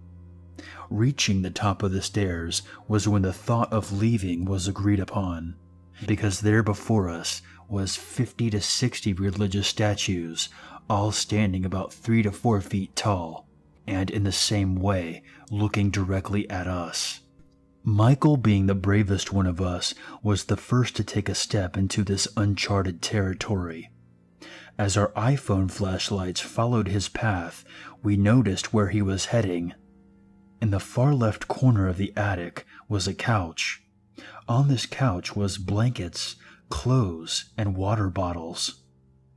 Around the couch on the floor were beer bottles and food wrappers, and something that definitely should not have been there: children's clothes. Spotting a newspaper, Michael picked it up and read the date out loud. November 23rd, 2015. Silence was among us. We all made adjustments to face the stairs and headed out of this place, for the date was December 2nd, 2015. Making our way once again past the praying man on the stairs, we headed for the propped open door. As we were about to leave, we were stopped in our tracks.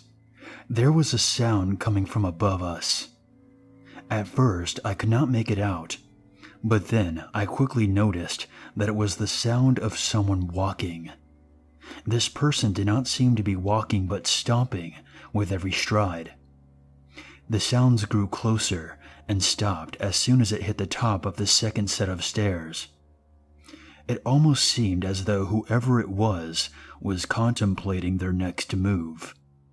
We did not give them that time and booked it all the way to the basement where we had come in from. From the time that I was in the attic, I did not notice anywhere that could be a place to hide.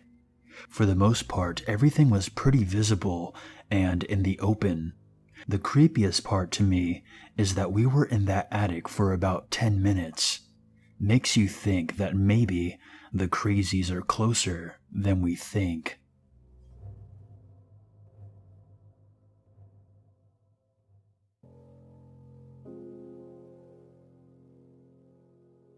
After my first semester of university, at the beginning of May, I decided to reward myself by getting tickets for a band I wanted to see. They weren't playing in my hometown, unfortunately, and the nearest venue they were playing was in a small town 6 hours away by train. I had a friend who attended university in the town who agreed to let me stay with her, so I figured that it would be fine to go up. I had never been to this town before, but having lived in larger cities my entire life, I often associated small town with safety. I declined my friend's offer to drive me to the concert, considering that she was studying for finals, and I enjoy a good walk. The town was divided by a river, and across that river, you first had to go over one bridge, then walk through a park on an island, and then cross a second bridge to get into town. To get to the first bridge for my friend's university, you had to walk down a nature trail. All this was perfectly lovely, as I did it at sunset. I had just emerged from my first winter in a rather harsher environment than I grew up in, and the whole nature trail park combo was filled with joggers and children playing, and squirrels and everything that I had missed. This is only noteworthy in that I felt completely at ease with my route. But I was pretty distracted and didn't pay a whole lot of attention to exactly which path I had taken. The concert didn't let out till probably slightly past midnight. I got to the first bridge and crossed, and then proceeded across the island to the second bridge. It was a nice night out, and I was actually sort of enjoying myself in the warm spring air.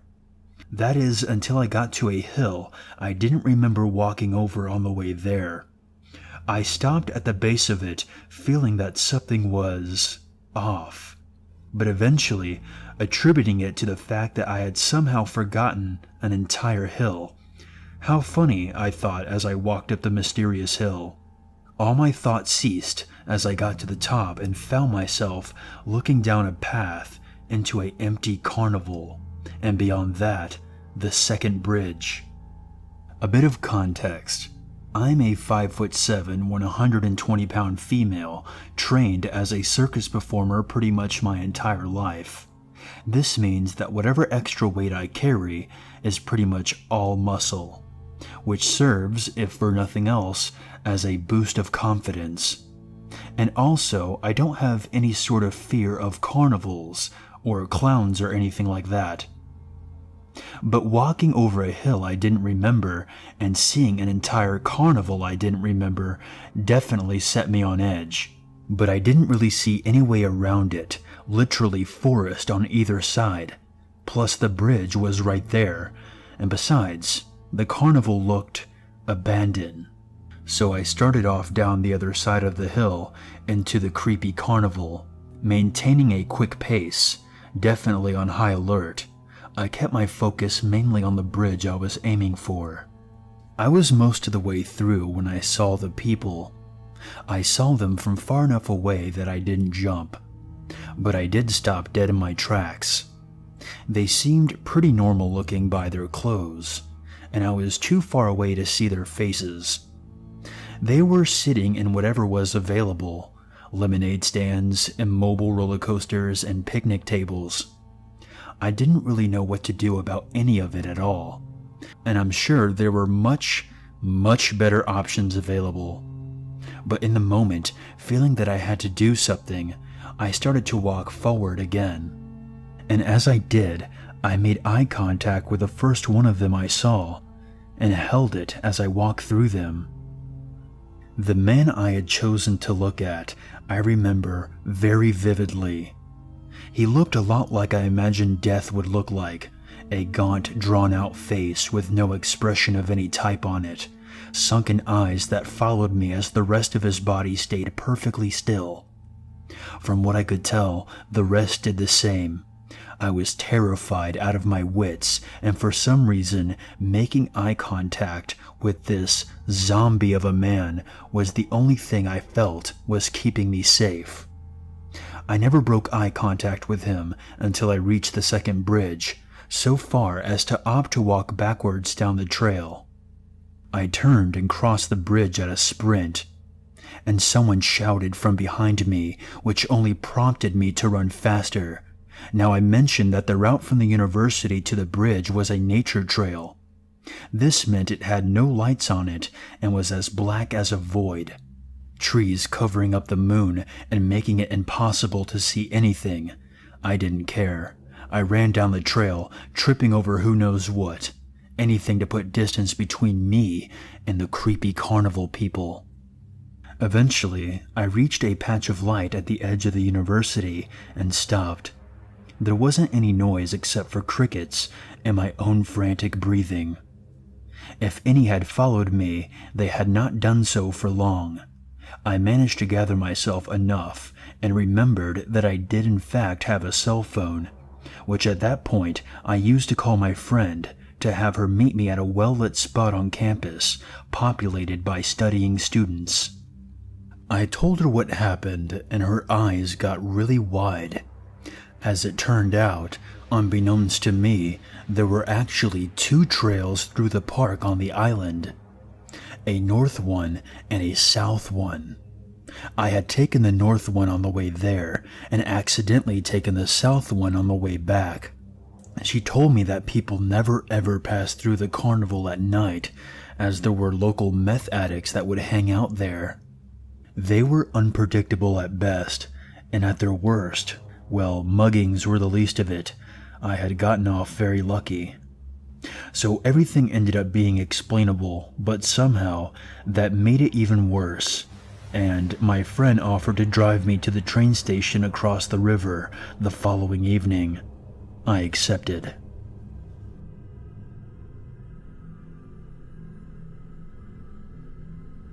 So this incident happened to my mom before she had me over 20 years ago. She worked at a local pub. The pub mainly catered for fishermen, as the town was on the coast of Western Australia. So she knew most of the people who would come in for drinks or food. However, every now and again people from town would come in. She told me that this one guy who came in she knew from house parties around the place, and always wanted to talk to her while she was working, and would say sorry and keep doing her thing. One night she finished work around midnight and walked home, which is only a few kilometers away. She lived with a few housemates, who all were guys. When she got home from her shift, she decided to have a shower. Making her way back to her room, she realized that her door was open, which is normally shut. All the fellas were asleep, so she blew it off as the wind or something. She laid down in bed to go to sleep, but something didn't feel right, and for reasons that she can't explain to me, she felt the need to look under the bed. What she saw under the bed was the guy from the bar. He had followed her all the way home. She tells me that she just stared at him for ages, and he didn't move. He didn't even breathe, to the point where she thought he was dead. She went out of her room calmly and went to one of the guys' room to tell them that she had a dead man under her bed. They all raced in with baseball bats to find the guy halfway out the window. He managed to escape and run away. The police were called, and because they knew who he was, the cops picked him up the next day. The thing that bothers me the most is what his intentions were with my mom that night. That asshole got a fine and was never allowed back in town. Too soft, in my opinion.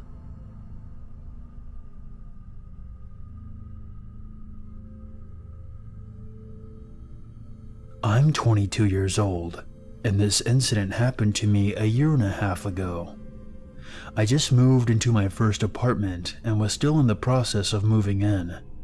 The door that leads into my apartment locks itself automatically when closed, so I was going to the entrance of the apartment complex to get my mail while talking on the phone with my boyfriend. I returned to my apartment and sat on the bed while opening the mail and still on the phone. I accidentally dropped the phone on the floor. It landed under the bed, so I had to lie on the floor and stretch out for it. I saw something that caught my eye. There was someone under my bed. My eyes widened and I choked the urge to scream. The person under my bed was lying still with his back towards me and his head in his chest, so I couldn't see his face, and he didn't see me. Trying to be rational while so many thoughts rushed through my head, I picked up the phone and said, "Sorry, I dropped my phone. I'm just gonna take a shower, and I'll call you back." The bathroom is right by my bed, so I hastily walked in and quietly locked the door, turned my shower on, and jumped out my window. My apartment is on the first floor. I called the police and they told me to wait nearby, but to go across the street and see if anyone comes out of the door. This was during the summer, and it was still light out. I placed myself across the street, hiding behind a car while watching my open bathroom window and the entry door. I called my boyfriend, and he came just before the police. I gave them the keys and they went inside. Only moments later, 2 cops came out holding a thin, tired-looking man. His eyes looked absolutely crazy, but he didn't even try to get away. The policeman that stood beside me and comforted me while the other cops searched through my house told me that the man stood outside my bathroom door with one of my kitchen knives waiting for me to come out. This man somehow crept in my entry door while I was getting my mail and hid under my bed. The man that was trying to hurt me turned out to be a homeless person and was placed in a mental hospital.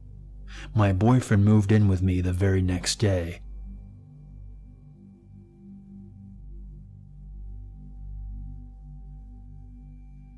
I went to university in Miami.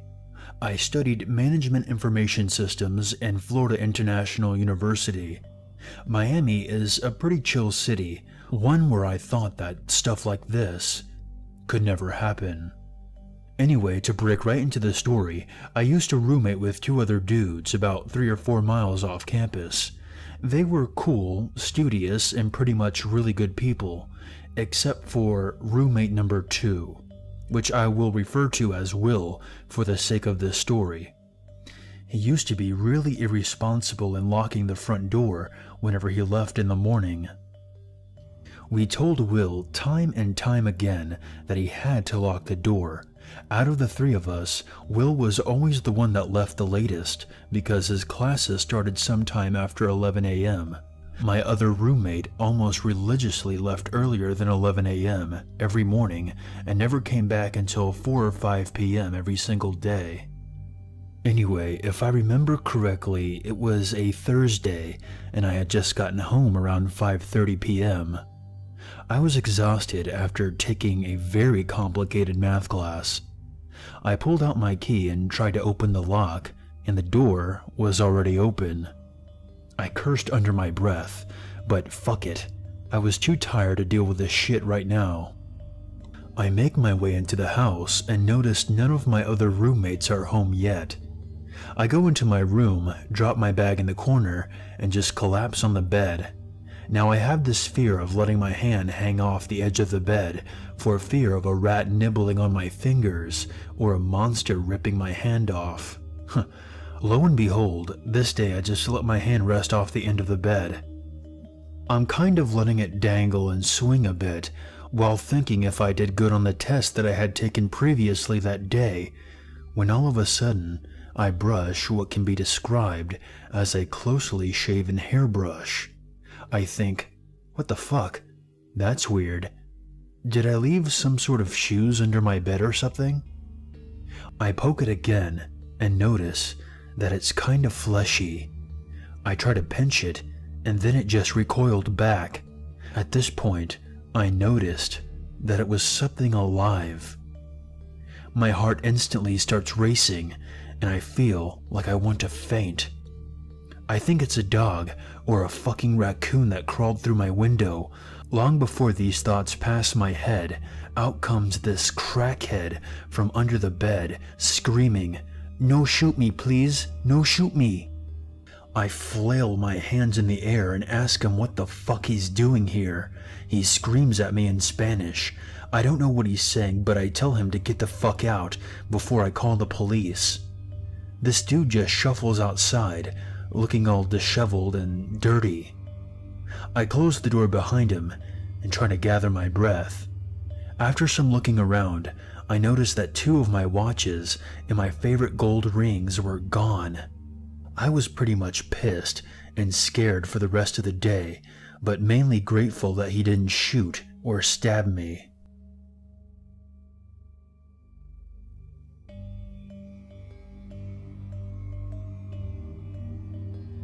I'm a 25-year-old female. I was 23 at the time that this took place.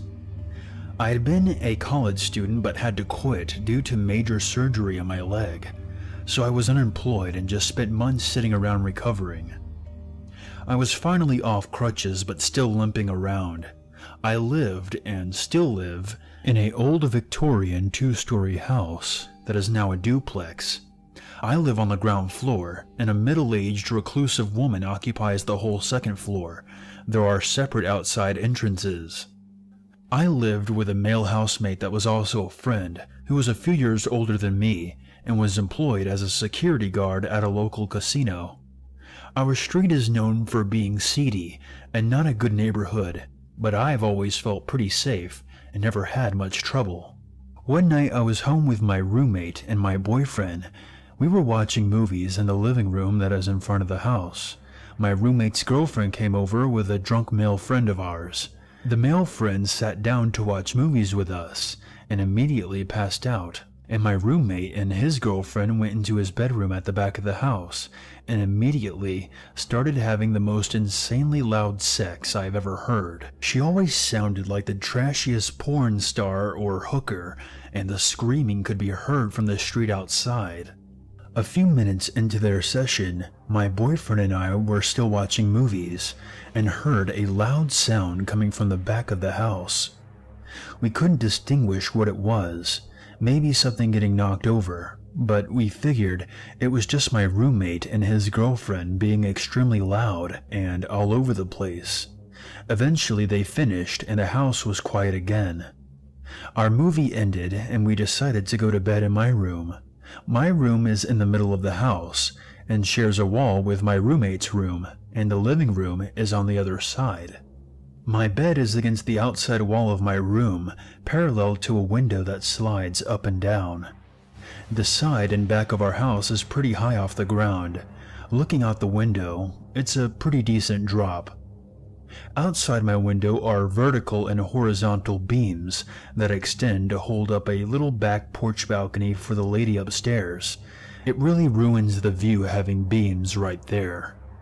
My boyfriend went into my room and took off all of his clothes and jumped into my bed.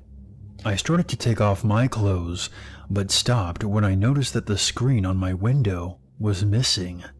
I had an indoor cat at the time, so my first thought was, the screen is missing. Strega must have gotten out of the window. Then I noticed that the window was pushed up way more than I thought was possible. I kept thinking of my cat though. I was obsessed with keeping her inside.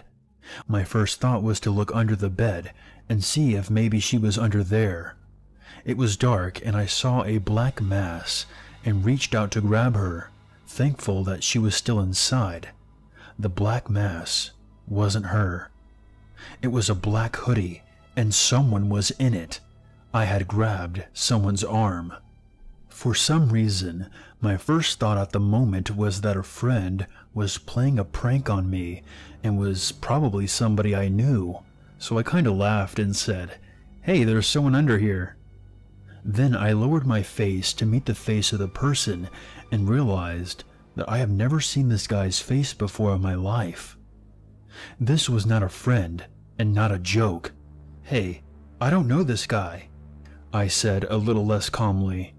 My boyfriend was completely naked and told me to grab my gun, as I was closer to the closet than he was.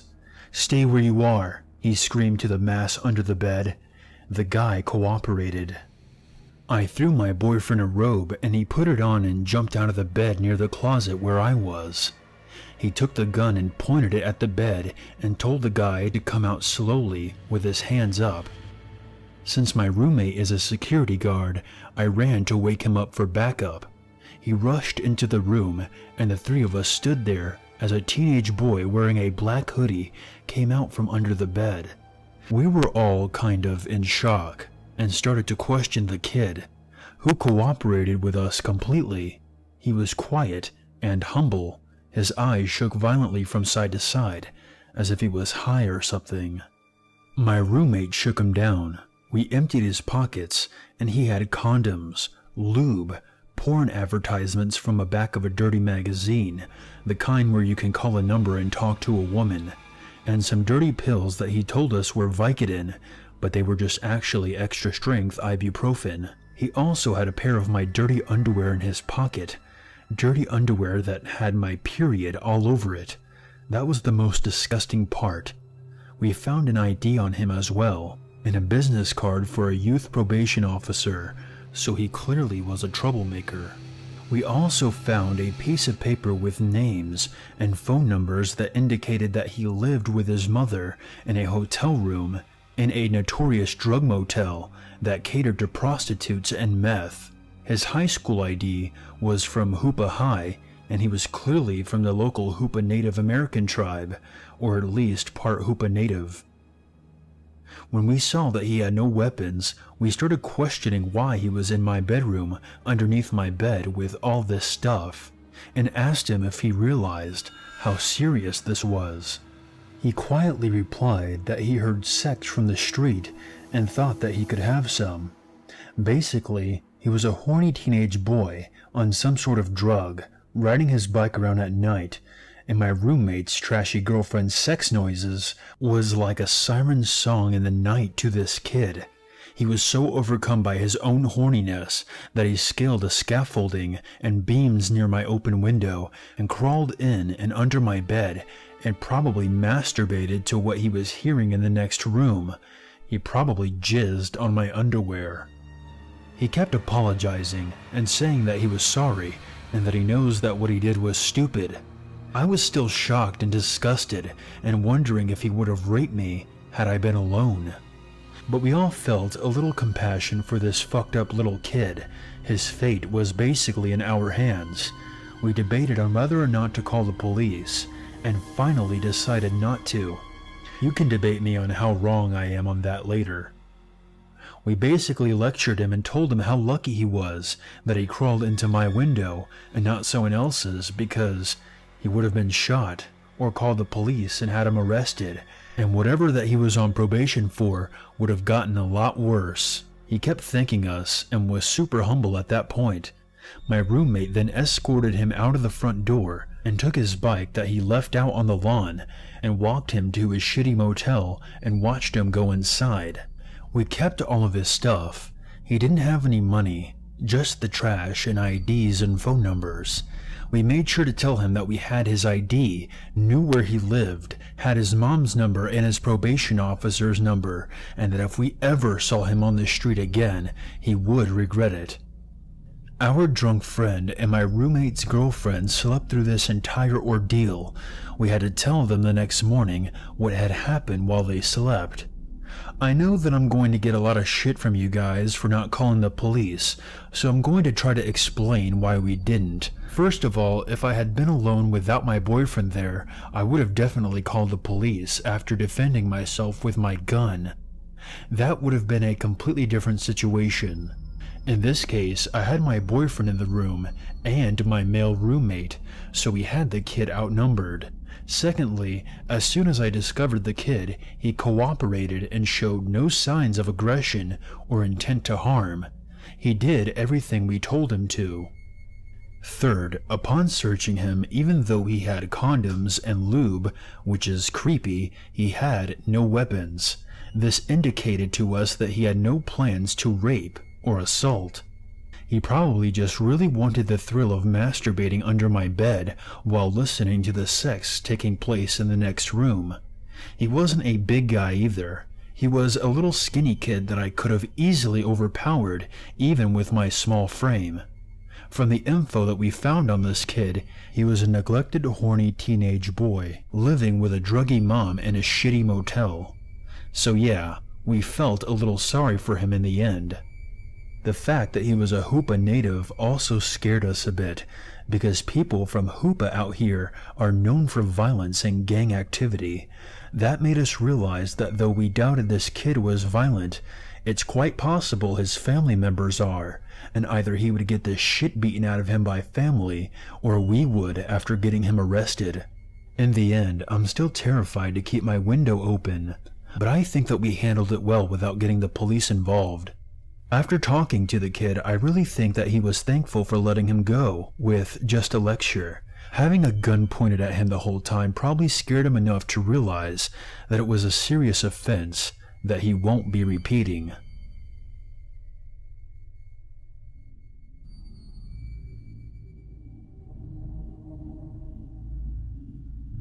This encounter takes place several years ago in a remote part of the Australian outback.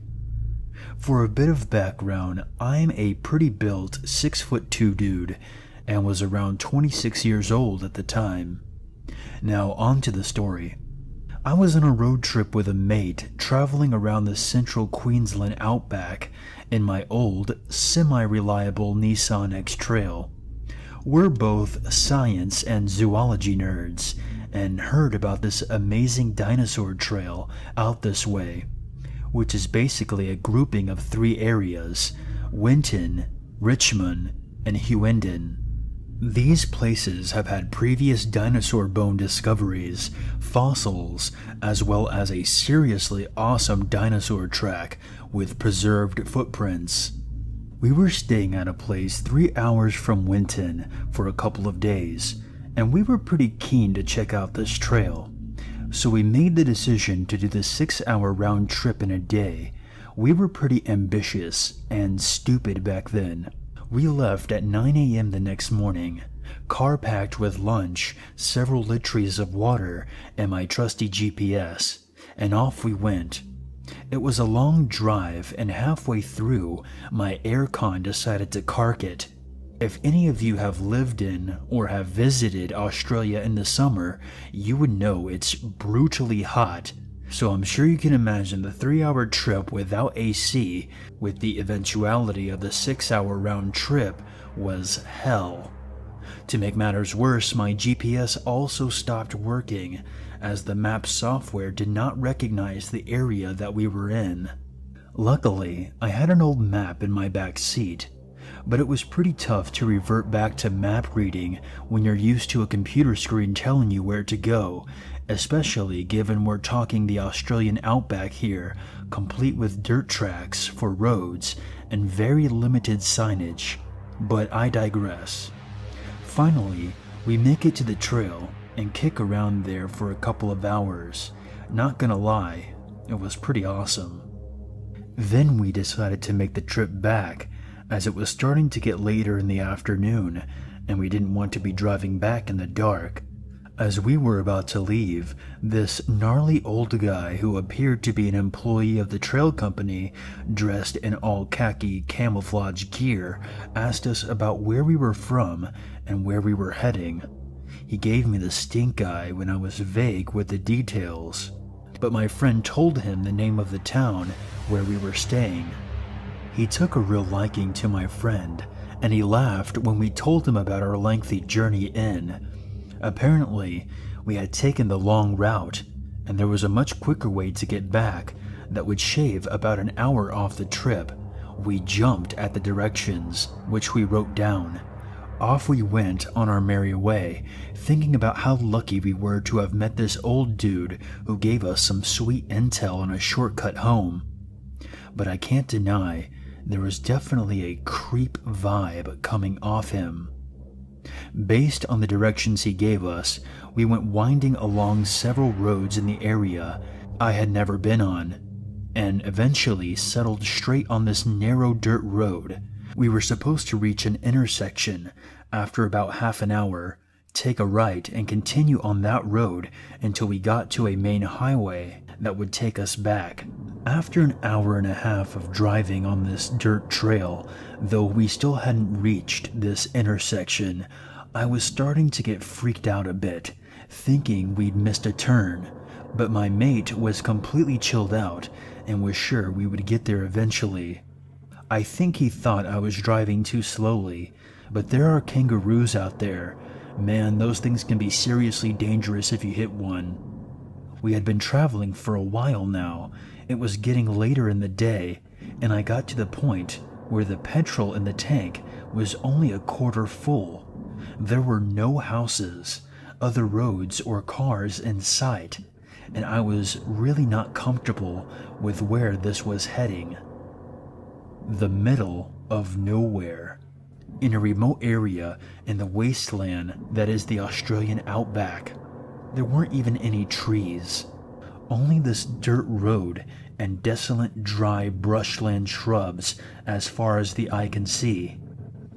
I stop the car and tell my mate to get the binoculars out of the back and take a look around in case he can see a landmark. Yes, I carried binoculars in my car. I still do. He obliges and can just make out this house-like structure not too far in the distance. So we made the decision to head for that. We figured it could be a house, and maybe the people would be nice enough to give us some petrol to top us up and some better directions out of there. We neared this structure, and it became apparent that it was not a house at all. We pulled up out front and see it's an old caravan that's been burnt to a shell from the inside out. It still had 3 blackened partial walls up though, so we can't see all the way in. And it looks like someone had been there recently because there are animal bones strung up all over the place, and a crow skull at the entrance to the caravan. Some of the animal bones even had grass or horsehair woven into them, and they were arranged like decorations. Then we see this hand-painted sign that's been staked into the ground with the words Moonlight Motel on it. My alarm bells were ringing loud and clear. I nudge my friend to say, "Let's get the fuck out of here." But he's distracted by something in the distance. It's a car coming in the direction that we had just come from. Would have been only 10 minutes behind us the entire time we were driving, but I didn't see it once. It's kicking up a ton of dust, which indicates that it's coming fast towards us. At this point, we both hear this creepy scratching sound coming from the burnt-out caravan, like someone is scratching at the wall from inside. I move a little closer to try and see what it is, and there was a person in there peeking out at us from a hole in the damaged wall. Then this childlike voice, that is obviously a grown man imitating a little girl, giggles and says, "Are you here to play with me?" My mate and I both look at each other and book it out of there, back to the X-Trail. Just as I'm about to reverse out, the other car stops just behind my car with the high beams on. I can't see the driver, but they're in my way, so I can't reverse out from where I'm stationed. I have no choice but to drive forward and turn around that way. narrowly missing the staked motel sign. As we were turning to leave, the driver starts blaring on the horn, just hammering on it for no reason at all. I just sped off, back in the direction we came from. The other car doesn't follow. It's getting to twilight at this stage, and pretty dangerous to be out on these country roads once it's dark because of the kangaroo situation. But we're feeling a bit better as we manage to navigate our way back to where we came from, the Dino Trail, and even start to joke around about what happened. The person in the other car was probably just honking at us to get our attention, to help us with directions, or something. I pulled into the parking lot and go to the front desk area of the company that runs the tours. I explained that we had gotten lost on our way back to the town we were staying at, and the lady there was kind enough to give us just enough petrol for the ride back. I couldn't help myself. I mentioned to her that her workmate was a real jerk for giving us those weird directions. We figured that there was no way we messed up the advice he had given us. She gives me a weird look and asked me to describe the guy. I do, and her face goes funny, and she says, "That man does not work here. I saw him today talking with the tourists, and my boss had to ask him to leave. He kept trying to get the details of where the people were staying, and telling them that he had vacancies at this place and they could stay there, called the Moonlight Motel." So, creepy old dude pretending to give helpful directions to a couple of city folk to trap and potentially murder them in your lovely accommodation. Let's not meet.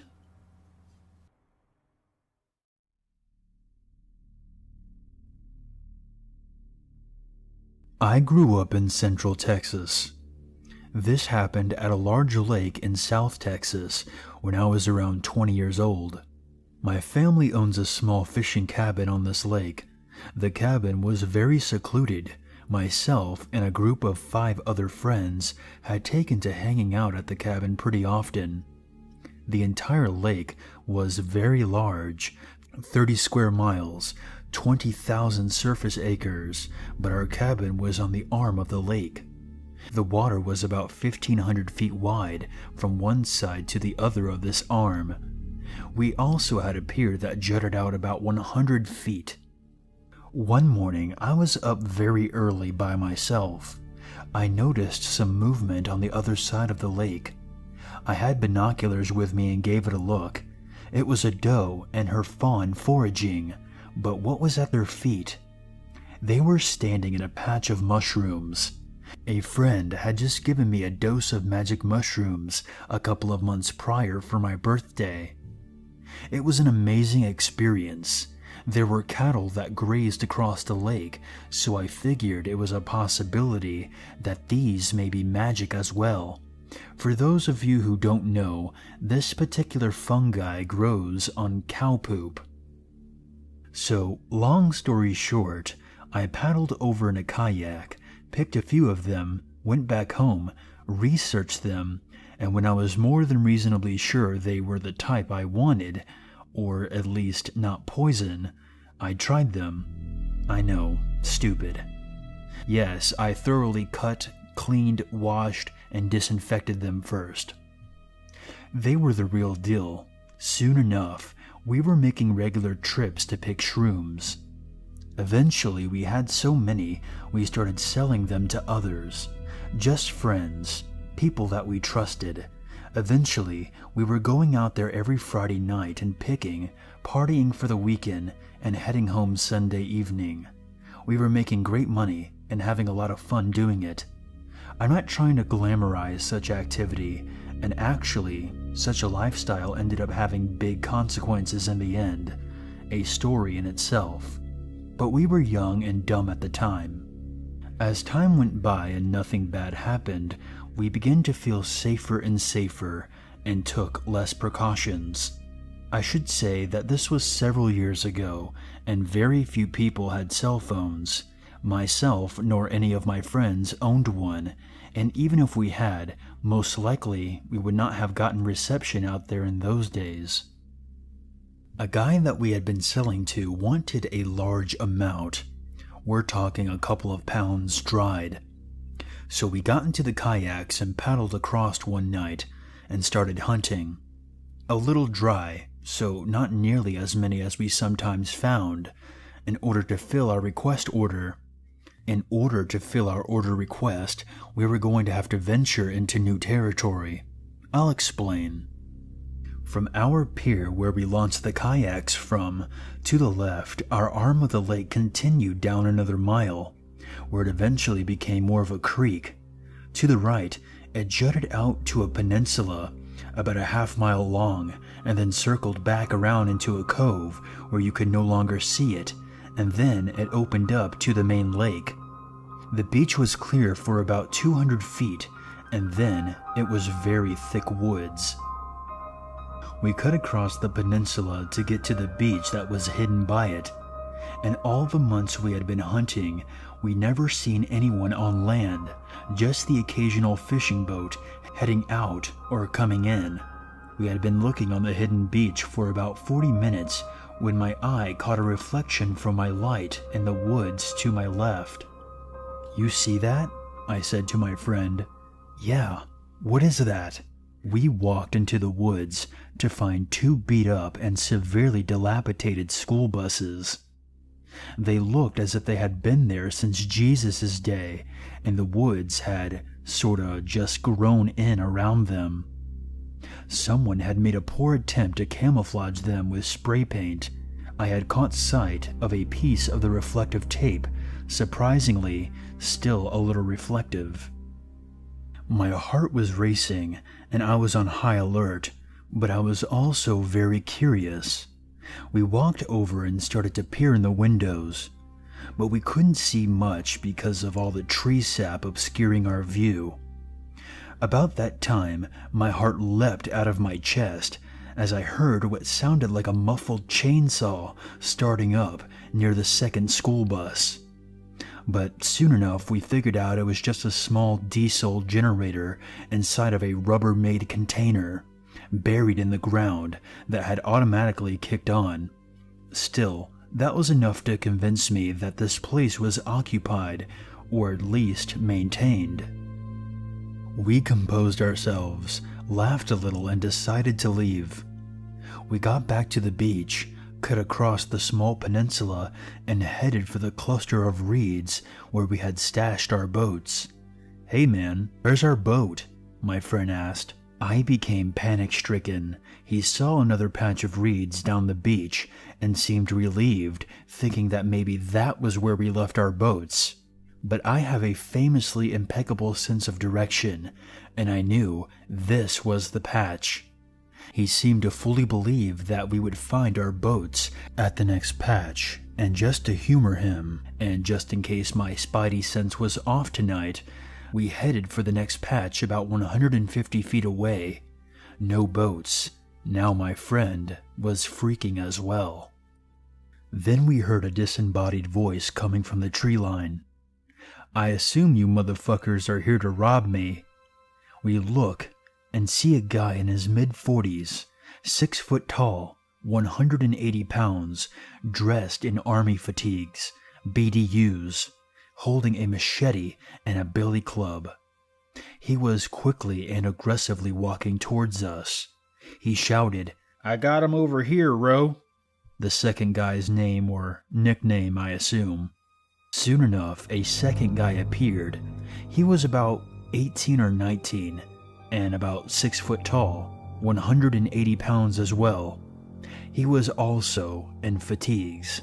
He too was holding a machete and had a shoulder holster meant for a large revolver, although there was no gun in it. "What the fuck are y'all up to? You stealing shit from us?" the younger guy questioned while snatching our bags of mushrooms off the ground where we had dropped them in fear. "No, we're looking for food," I replied.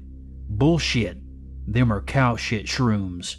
We should call the sheriff, but we don't need no pigs rooting around here," the young one said. "We'll just deal with it on our own." I guess you realized your boats are out to sea by now." They both laughed. They pushed our boats into the lake, and the current had carried them away, so all you could see was a distant white dot. We were both terrified, and they knew it. For the first time, I could smell whiskey on both of their breaths. My friend was getting desperate. "Money! We can give you money. Just let us go and we'll bring you some cash as soon as we get rid of these," he proposed. They laughed again. The older one started talking. "We don't give a shit about money. We take fine care of ourselves. We really don't like you drawing attention to our humble home here," referring to the buses. I think they were squatters, maybe more. "Tell you what, if one of y'all can swim out there and get them boats and bring 'em back, then we'll let y'all be on your way, as long as y'all never come back. If you don't think you can do it, we'll have to decide where to go from there." I asked my friend what he wanted to do. We decided that I would swim for it and bring back both boats, or die trying. That meant my friend would be left alone with the two of them, and we weren't sure if they would hold up their end of the bargain. I started swimming for it. My arms and legs were on fire. My lungs were tensing to provide enough oxygen. Finally, I reached the boat. The paddle was lodged inside, thankfully. I paddled to the other boat and tied it off to tow it. About 10 minutes had passed, and I began to paddle back towards the beach, and I finally reached it. I did reluctantly. I thought they were going to scratch on their end. They told us if they ever caught us there again, it would not work out too well for us. But they let us get into our boats and paddle away. They threw rocks and taunted us while we were in range.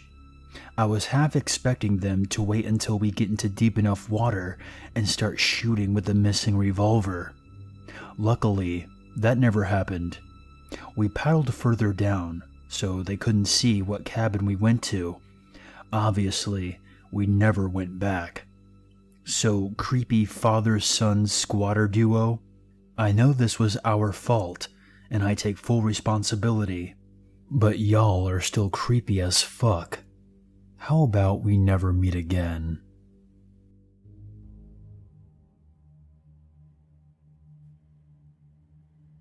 I volunteer with a wildlife conservation group.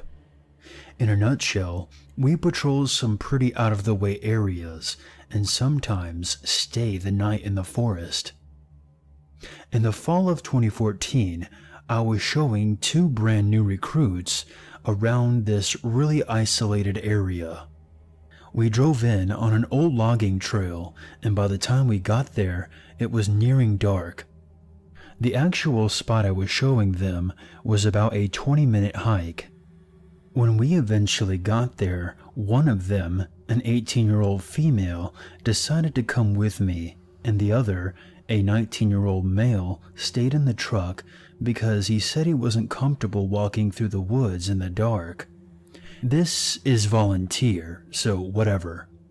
I walked down to a river with one of the recruits, using flashlights.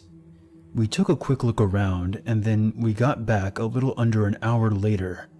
The guy who stayed was looking at us like we were crazy. He began asking where we went, with a terrified look on his face.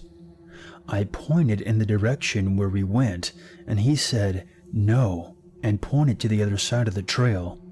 He told us that we were walking through the woods back there, as he pointed into the woods opposite to us. Because he was a little on edge, and it was getting dark, I assumed that he just saw an animal or something, and after a few awkward moments, we decided to head back out. Not much further down the trail, we came across a fair-sized tree in the road that wasn't there before. He began exclaiming, "I told you so! I fucking told you so!"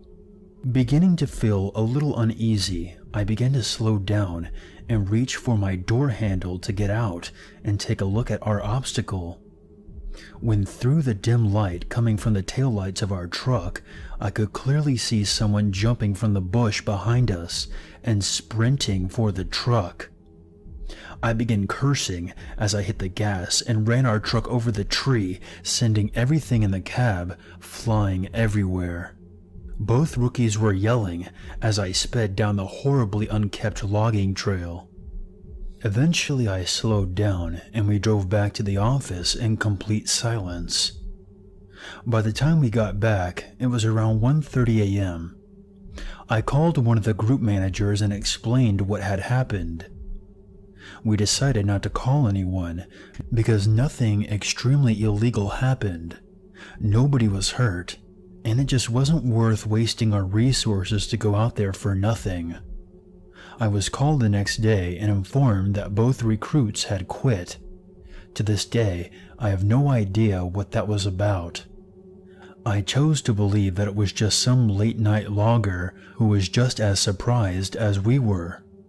That's the only explanation that lets me sleep at night.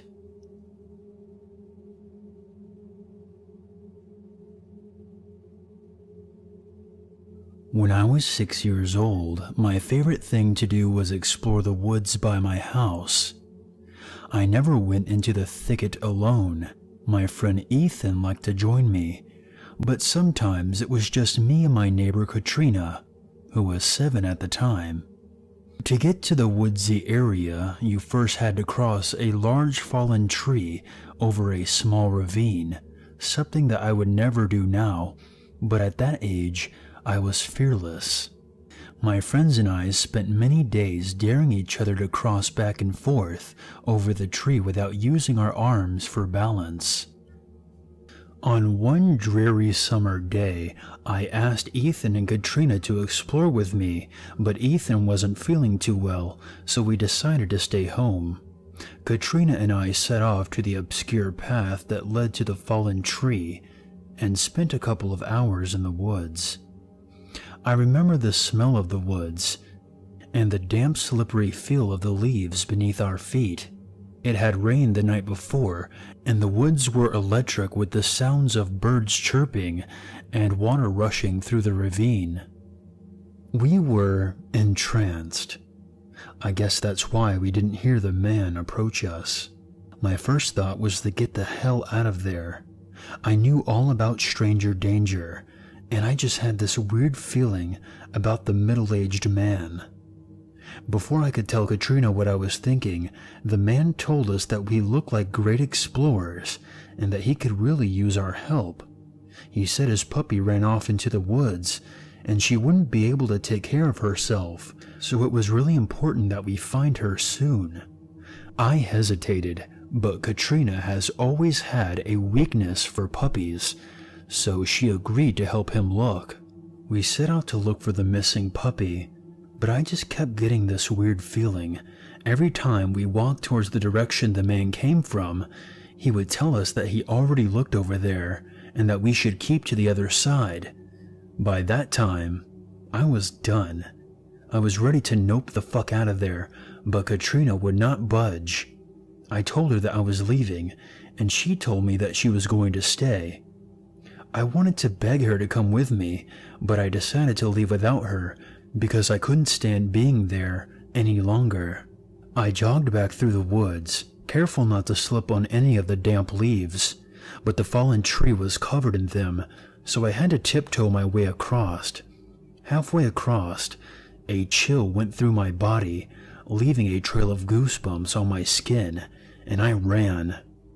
I ran so fast that I forgot how slippery the log was.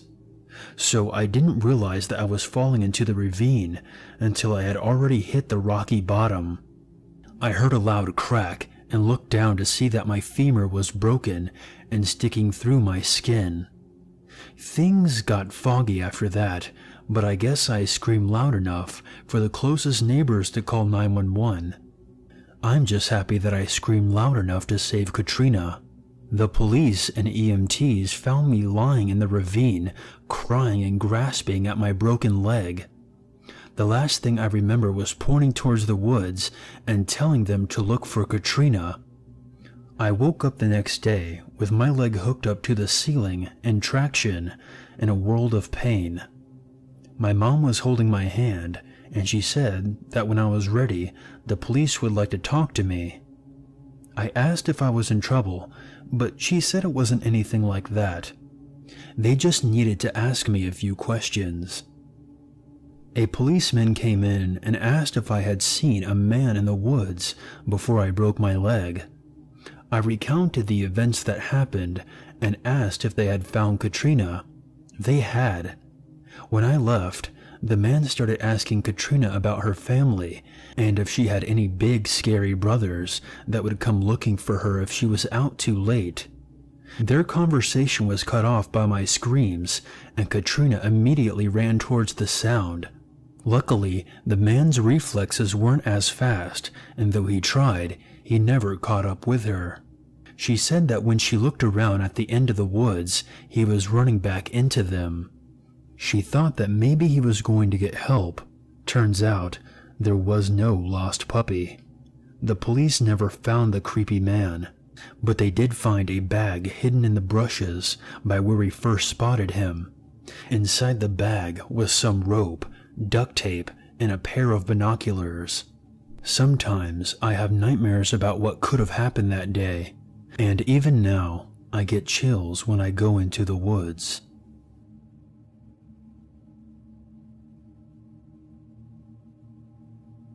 To give some explanation and background knowledge for this whole encounter, I was around 15 at the time this occurred.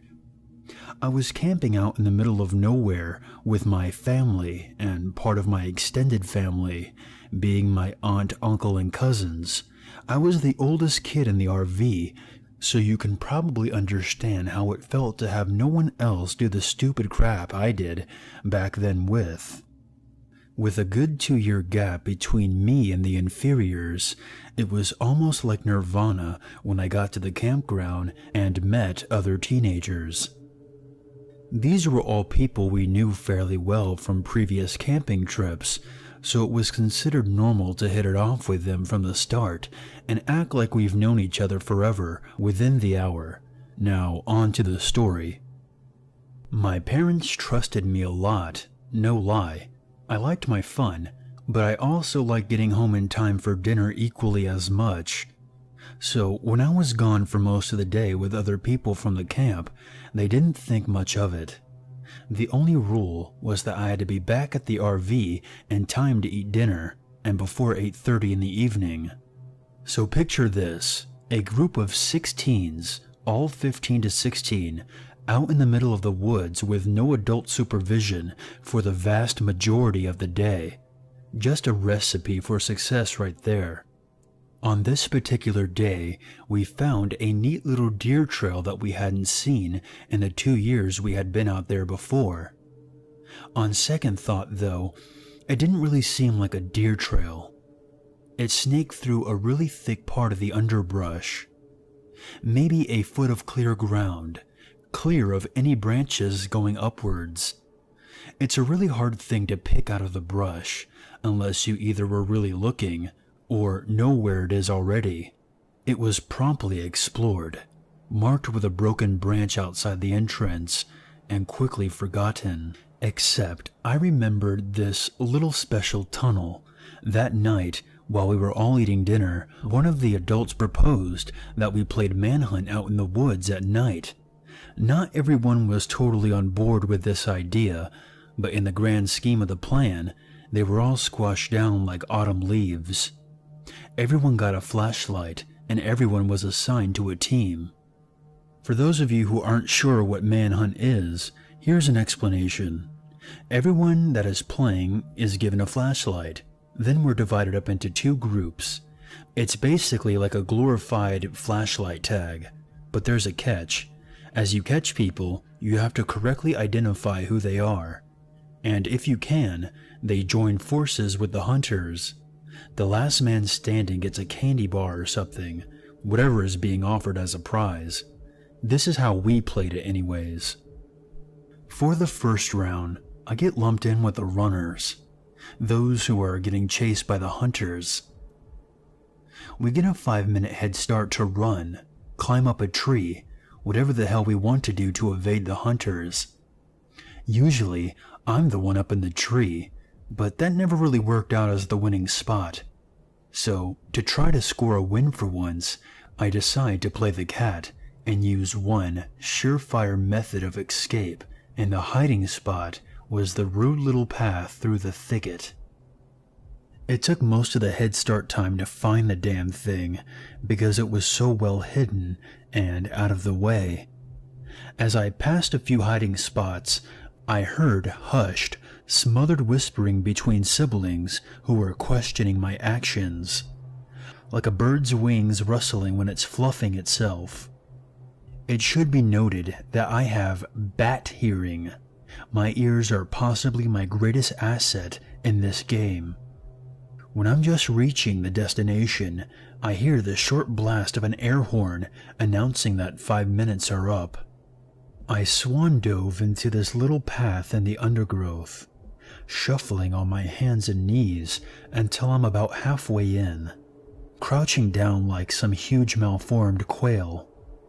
The hunters are doing an initial sweep through the trails, looking for obvious hiders and people trying to change spots. When they finally reach me, they reach the dead end and go straight back. I try to readjust myself and crawl further into the tunnel. I honestly don't know how it happened, but I found an even more hidden path behind that one, and accidentally I dragged my stupid body down the rabbit hole, except instead of ending in a dead end, this one ended in a slight hollow. I don't want to describe exactly what I found there. I'm sorry, I just can't. It was a younger looking woman, naked, covered in lacerations and stab wounds, in the fetal position. Her glassy, glazed eyes seemed to look straight through me. I won't go any further than that. I was too scared to scream. I froze there while dark burgundy stains formed on my jeans. I stood there in a pseudo-catatonic position like a marble carving for what seemed like hours, and then I heard someone else coming along that path.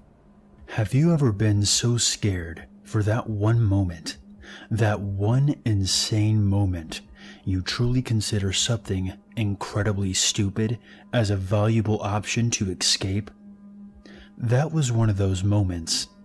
I let out a short, trembling whimper and started moving. Whoever was on the path stopped and then eagerly started moving forward again.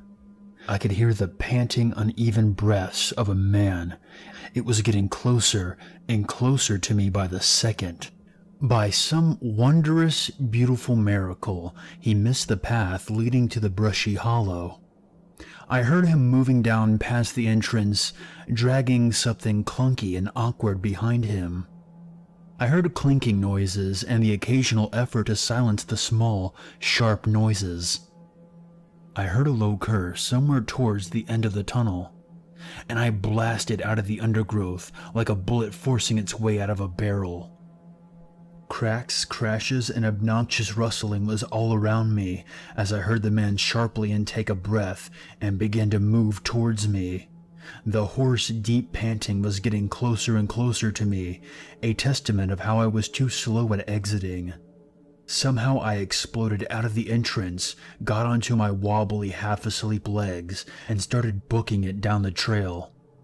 The unknown pursuer was close behind me for a bit, but it seemed that he was too exhausted to chase me at that same speed for long. I know everyone loves to rip on the fact that people always trip in horror movies, but honestly, tripping is something that I'm amazed I didn't do. With adrenaline coursing through me at the speed of a Usain bolt, trying to make my jello-like, unsteady walking appendages work to move away from whoever was behind me was like trying to run on water. It felt like an eternity, but I finally reached the main entrance running back into the camp.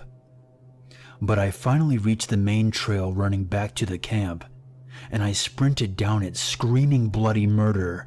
Focused faces looked out from the trees, and I think someone called after me. Reaching the camp was easy, but trying to explain why I woke up half the people in the camp and bolted out of the woods at breakneck speed was harder. When I finally choked the words out to explain, I remembered a profound, insidious silence throughout the group of adults waiting at the mouth of the trail. I don't really remember a whole lot from that point on. I know the cops were called, and my mother and aunt ran shrieking and wailing along the trail, trying to get the other kids to come back to safety. When someone's yelling like that, you don't ignore it. They rounded everyone up in 30 seconds flat and barreled back into the camp. The police found a man out in the woods, creeping along the trail, clutching a knife and a black garbage bag with a plethora of sharp instruments, and they also found a saw that was abandoned on the trail with some speckled and smeared dried blood on it. I don't really think that there's any getting over this. I still have nightmares sometimes of the man chasing me, breathing heavily down my neck, trying to catch me, and sometimes he succeeds.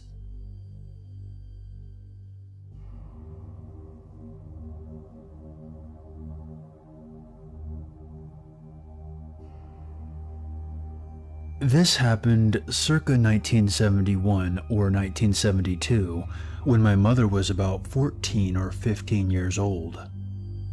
The incident occurred in a heavily wooded area near Birmingham, Alabama. My mother is the oldest of 5 children. She has 3 sisters and a brother, who is the baby of the family.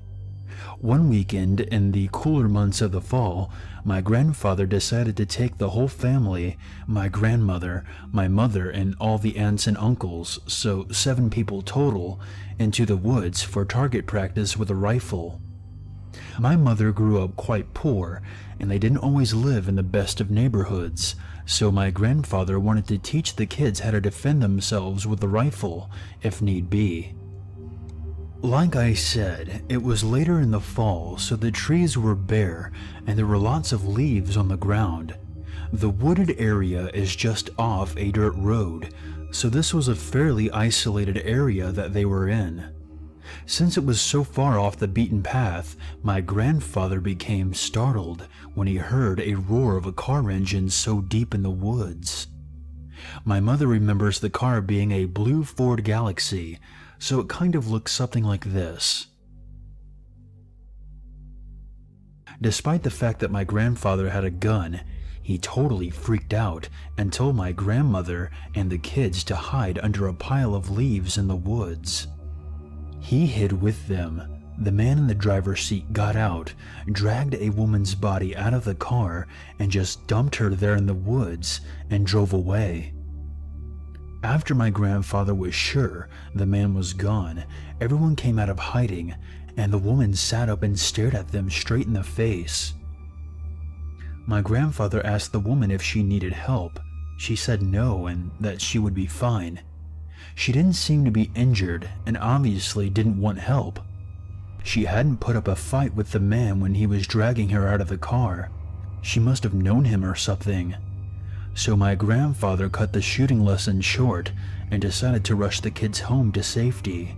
Well, on the trail back to the dirt road where my grandfather had parked their car, they passed the man in the blue Ford Galaxy driving out of the woods.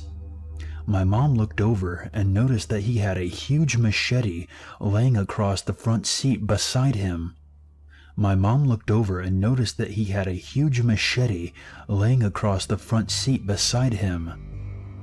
My grandfather made sure that the man could see that he was carrying a rifle, but everyone was careful not to give away what they had just seen.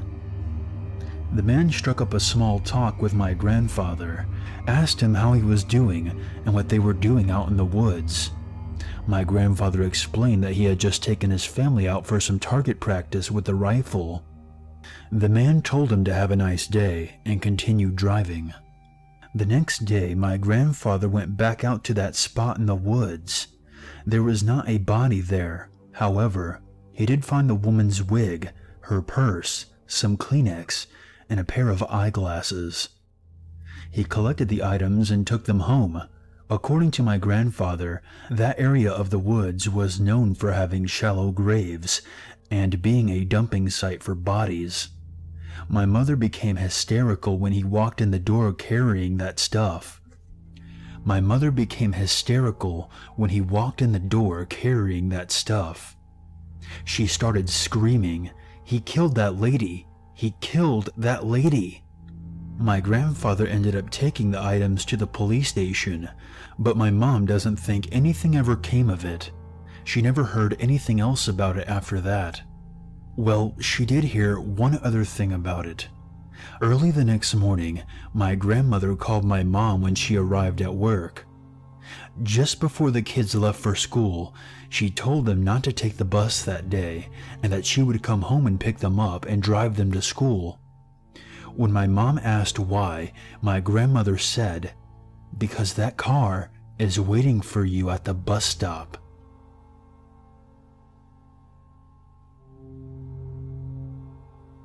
It was March during spring break.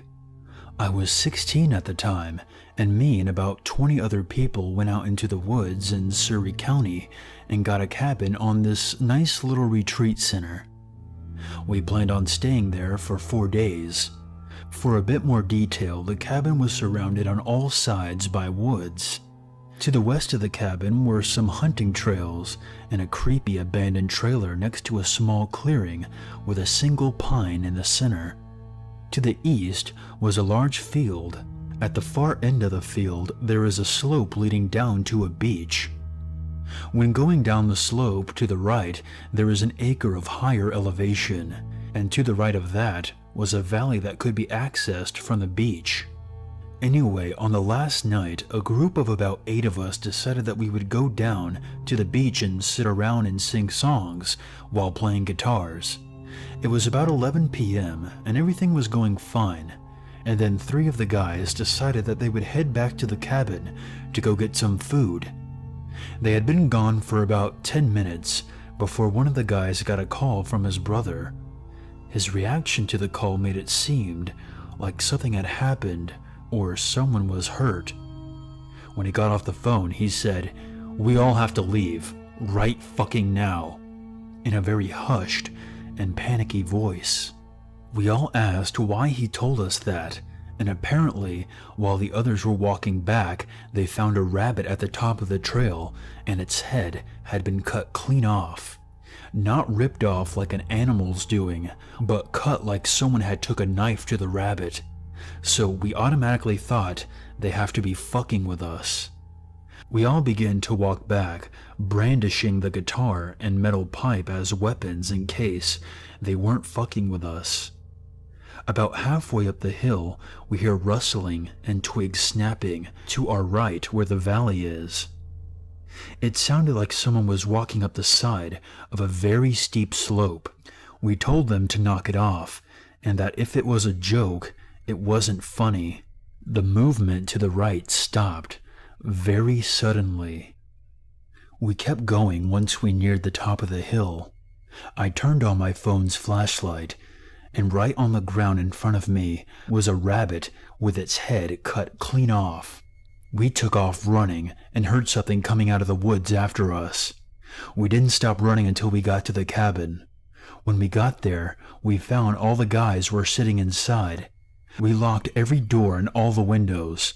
Me and 2 of the other guys stayed up all night to keep watch to make sure whatever it was didn't follow us back to the cabin. We all fell asleep around 6:30 a.m. When we woke up at 8, someone was flipping their shit about a decapitated rabbit head laying on the front porch by the front door.